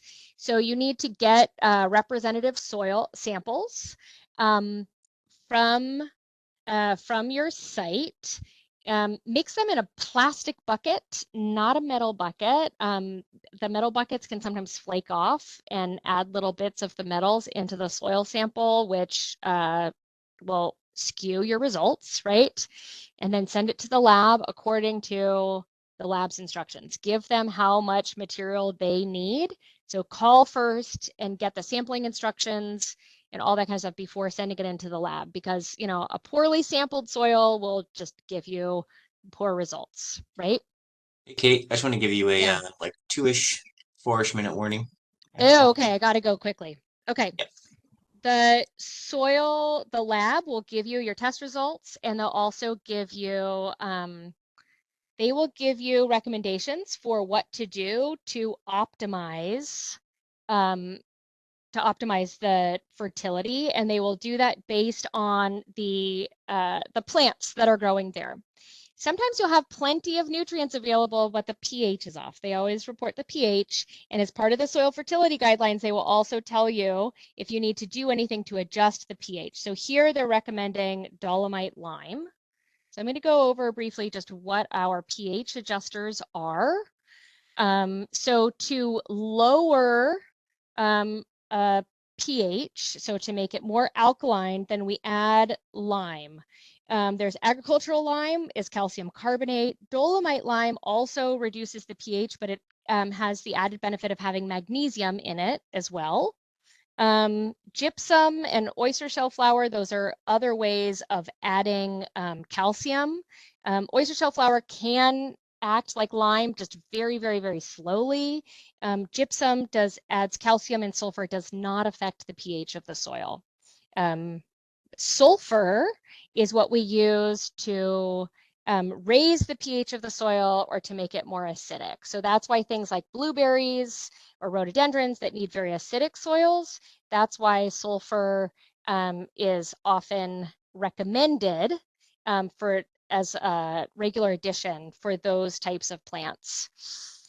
I will highlight that, well, I'm going to remind, I said it once or twice before, but organic matter helps to buffer the soil pH around neutral also. So you're not going to have these big swings in soil pH, typically if that soil has a lot of organic matter in it. But out of all of the cultivation techniques to promote soil health that I went over, compost is the common tool that we can use for almost all of it. So very, very briefly now, I'm going to go over the compost use and tracking requirements. So if you're not a municipal landscaper and you're attending, sorry, but maybe it'll be good for you to know anyway. So there is a new state law that requires municipalities to use compost where possible and to report the purchases of that compost to Ecology every April. Okay. This is going to be a City of Seattle centric description right now. Okay. So this all started because of a law that was passed in 2022. And so not only do municipal governments have to use compost on all projects where possible, but we also have to prioritize purchasing compost products derived from our municipality's food and yard waste. So for City of Seattle, our food and yard waste gets composted by Lens Enterprises in Stanwood and also Cedar Grove Composting. Cedar Grove has 2 locations, one in Everett and the other in Maple Valley. We have to report all of our purchases, which includes donations to Department of Ecology by April 1st of every year. Okay, so what does where possible mean? So it's written in statute what where possible means. It means that we have to plan to use compost or topsoil containing compost in the following categories: landscaping projects, construction, post-construction soil amendments, applications to prevent erosion and filter stormwater runoff, and also any low impact development or green infrastructure to filter pollutants. Okay, so what are compost products? Compost products are defined in statute as soil amendments containing compost, any mulch containing compost, topsoil blends containing compost, like I was describing earlier, or any other landscaping material derived from composted material. Okay, so why? It's the law, we have to do it. It also, it helps us to create healthier soil and landscapes, to provide this, all these environmental benefits. And then it also helps the city and the state to reach our climate and zero waste goals, to help really build markets for compost, which helps keep food and yard waste out of the landfill. Food is a primary contributor to global greenhouse gas emissions. So it's really, really important that we keep food out of the landfill. But we can't just, like, recycling of any kind is not just good sorting, right? You have to make a product that's actually useful and used at the end of that system. Okay, so what and how to track? You have to track, basically, you track your purchases. If you're tracking your purchases, then you're going to have all the information you need. So it's the volume of the material you purchased, the cost, where you purchased it from, the date of the purchase, and the name of the product. So for City of Seattle, it's our purchasing group that is doing all of the tracking. So this is FAS, but every department needs to submit this information to FAS, okay? They send out an email that looks like this. This is what they've been doing in 2024. 2024 was our first year that we had to start tracking this, that anybody had to start tracking this in Washington State. So once a quarter, FAS, it's been Ellis Jones has been sending this out. She sends out an email saying, hey, please enter all of your compost purchases onto the SharePoint site if you haven't done so already. So this is what the SharePoint site looks like right now. I'm going to highlight this because we need to be doing better as a city. And what I hear from other municipalities is kind of like everybody needs to be doing better. Okay, so you come here and you can put all the information in. If your department is not shown on the screen here, it means that nobody from your department has entered the information yet. I see a lot of departments here, but I don't see some that I bet are using a lot of compost, like parks, for example. Okay, but you put it in there. There's ways that you can just say like add new item, and then you can put everything in. It's actually very straightforward and easy to use. I'll show you some examples of what it looks like from these like drop down. If you like click these arrows here, so we can see, so here's Seattle City Light. So just really straightforward example. You can see City Light, it was Mike Wheeler and Cecilia Miller have both entered information into here. They bought material from Cedar Grove and also Sky Nursery. It cost this amount, and they did it on these days. Okay, so it's just like really straightforward. That's very clean to see, but you know, do the best with the information that you have. So I'll give you examples of other ways that we have this here. So this is Department of Neighborhoods. They, you know, manage the P-Patch program. And so you can see Kenya Freddy has put all of this information in. They're buying their material from Burien Bark. It's called compost, right? And what they're doing is they're tending to buy a lot of bags. So they're buying, you know, these like bags, you know, to give to their pea patch gardeners is my imagination of what they're doing here. Just put that in. Just put the best you can do. Just put it in. If it's not perfect information, please don't let that deter you from putting things in, because we need to be in compliance as a city with Department of Ecology. Down here, Becca Fong organized a compost giveaway program in which she got Lens to donate the material. The cost here is $0. It still needs to be tracked that we got approximately 150 yards from Lens, you know, on this date, right? So she just put that in there. Okay.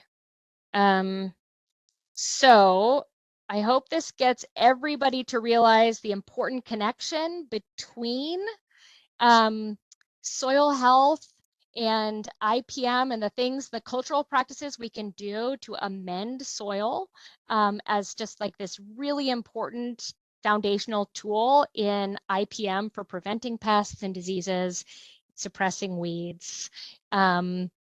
I am a soil scientist by training. I love to talk soil. So if you ever have questions about soil or compost or, you know, the connection, you know, don't hesitate to contact me. My information is here. I'm a city employee. And I will talk nerdy soil science with you. Thank you. Amazing. That was so good, Kate. Thank you for sharing. I love the demonstration. I know it's hard for some folks to see, but I think like a physical showing and demonstration of like these concepts are helpful for a lot of learners, including me. So thank you for that. I'm gonna hand it over to Steve for questions. Okay, thank you for that, Kate. That was one of the best soil talks I've heard ever. Your enthusiasm is so there. So that was great. A couple questions here. Was the nematode eating the fungus a rendering or an actual picture? It was an actual picture. That's a scanning electron microscope image. Yeah, that's real. That's not, it's not fiction. Cool. Uh-huh. All right, a question about the crane fly larvae. Is there any benefit from them as far as aeration or increased proteins from decomposing the larvae in their poop? Oh, that's a good question that I don't know the exact answer to. I mean, bug poop is always beneficial. There's also like the shells of, you know, some insects and like their larvae and stuff. If it has a chitin, which is this very specific type of what's it, carbohydrate. that we find in like insect shells and like also like, lobster and crab shells and that kind of stuff. That is a distinct type of carbohydrate, so it will feed microbes in a different way. So yeah, that's beneficial for sure, to have a diversity of food sources available. But they're a pest. They feed on the crowns of turf, so too many of them is not helpful. Not helpful. No. I was curious how long the soil management plan requirement has been out. Is that recent or has that been for a while? A long time. Okay. A long time. My best guess would be mid 2000s, early to mid 2000s. Okay. Is when the requirement was put into the stormwater manual for Western Washington and also in our city stormwater manual. I will say that the soil management plan, like, and where like those requirements come in is construction impacted soils. So all of this will be tied to your construction permit. Excellent. No, but it's wonderful because I mean gardeners can talk forever about how important soil is, but until they put it in actual, you know, legislation or laws, I mean, yeah, it seems like a really positive thing, just like your this new compost thing, tracking thing, just seems like Yeah. a way to make it happen. Yeah, exactly. So like if anybody wants to go into that like compost procurement tracking sheet, right? So you'll see that there are some projects. So Seattle Public Utilities is doing a lot of capital projects, like a big construction right now. And so they're having to bring in compost and compost amended topsoil as part of that that stormwater permit, right? For that, they need to, as part of their soil management plan, they have to do this as to meet their, it's called post construction soil, it's depth and organic matter. It's like soil depth and organic matter. So you have to have a certain amount of organic matter by percentage, by weight, to a certain depth. This is all required in the stormwater code. If you look in there, like the amount that they're, like the dollars that are being spent on this, like some of those costs were, like $85,000 or something. I was like poking around at it. I'm like, that's a lot of money. And I can see why a project manager, if you're under tight budgets, to say, no, I'm sorry, I cannot do that. But if it's a requirement, then you have to. You have to do it. Yeah. Yeah, and that's really it became a state requirement, decades ago now, to protect stormwater quality. Okay. Well, that's Yeah. it's fantastic. Here's another question. Are there any commercially available products like wattles that have compost to help with stormwater filtering? Yes, Cedar Grove sells them. Okay, excellent. I think that's what, unless I'm missing something, I think that's what we have at the moment. Okay, I'm sure I people see are going to something in the. have. Oh, I don't go see ahead. the Q&A, but Jacob typed in, there are a lot of questions. We may have to follow up with Kate via email and send the response. I don't know what you're seeing, Jacob. I'm seeing quite a few. Maybe you haven't plugged in the Q&A. I see 25 contributions total, not for all questions, but I do see there's at least like 9 or 10 questions here. And yeah, it's about 11:29, so I think we can stay. I don't know how long, Kate, you want to stay I can stay to answer for questions. like 5 minutes. Okay, so we'll plan to close maybe like at 11:34. We'll close. Okay. So some of the questions I have, Steve, here. Let's see. And if these have been mentioned, please correct me. Do you find different types of bark mulch more effective at weed suppression than others? Cedar chips versus hog fuel versus chipped whole trees from arborists is one question. That's a good one. Are some better for weed suppression than others? The ones that don't have weed seeds mixed in with them are going to be the best. That's always a problem, right? Or like little bits of ivy or something like that. There's a vast difference in cost associated with different chips, and so usually that's a limiting force there, or like a big deciding force, cedar chips are going to be the slowest to decompose. Cedar is very, very resistant to fungal decomposition. And so if you want them to stay around for a long time, you know, you can, and you have lots of money, you know, go ahead and fork out for cedar chips. But most of the time people are going to be using arborist chips because they're less expensive, readily available. And also because they degrade faster, it means you have to replenish them more, but it means that as they're degrading, they're really feeding the soil as they do that. It's those soil microorganisms that are doing that work, and the organic matter does get incorporated into the mineral soil down below over time. So I love arborist chips because the price is right, but you do have to replace them more frequently. Steve, I dropped those questions in the chat if you want to keep reading, or I'm happy to. Yeah, for some reason I'm not seeing them. Oh, okay. They're in our Teams Communications Teams channel. Gotcha. No worries. Let's go with this next one here, and then I'll hand it over to you. Let me see. Real quick. Matthew asks, do you or anyone else know here of grants available to support the purchase of compost for City of Seattle projects? No, not at this time. There are grants available. Well, actually, I don't know the details of your projects. What I do know is that there are 2 grant programs through the state for compost purchases. They're both targeted towards agricultural sector. So there's a compost reimbursement program through Washington State Department of Ag, and there's also the Sustainable Farms and Fields program, which is administered through the Washington State Conservation Commission. They're both ag focused. So I don't know what the nature of your project is. Mm-hmm. Steve, do you want to take a room here? Absolutely. When adding compost, you mentioned do not bury it deep. Can you define what you consider to be an approximate maximum depth of compost and wood chips? The scenario I'm thinking is when you're trenching and there's a max depth of 20 inches.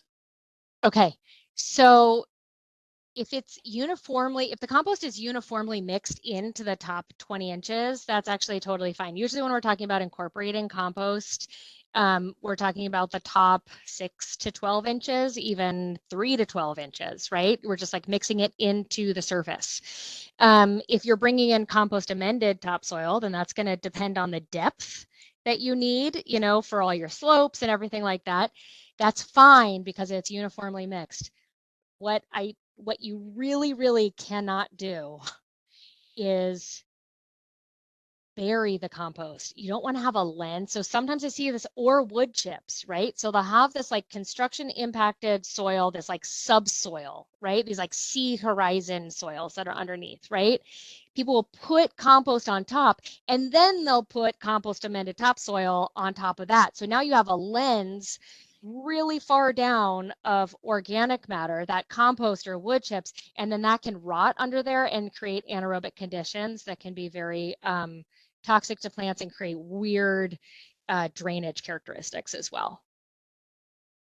Okay, no, that's super helpful. I think this is about the recording law. Does the law include projects implemented by outside partners on city-owned land?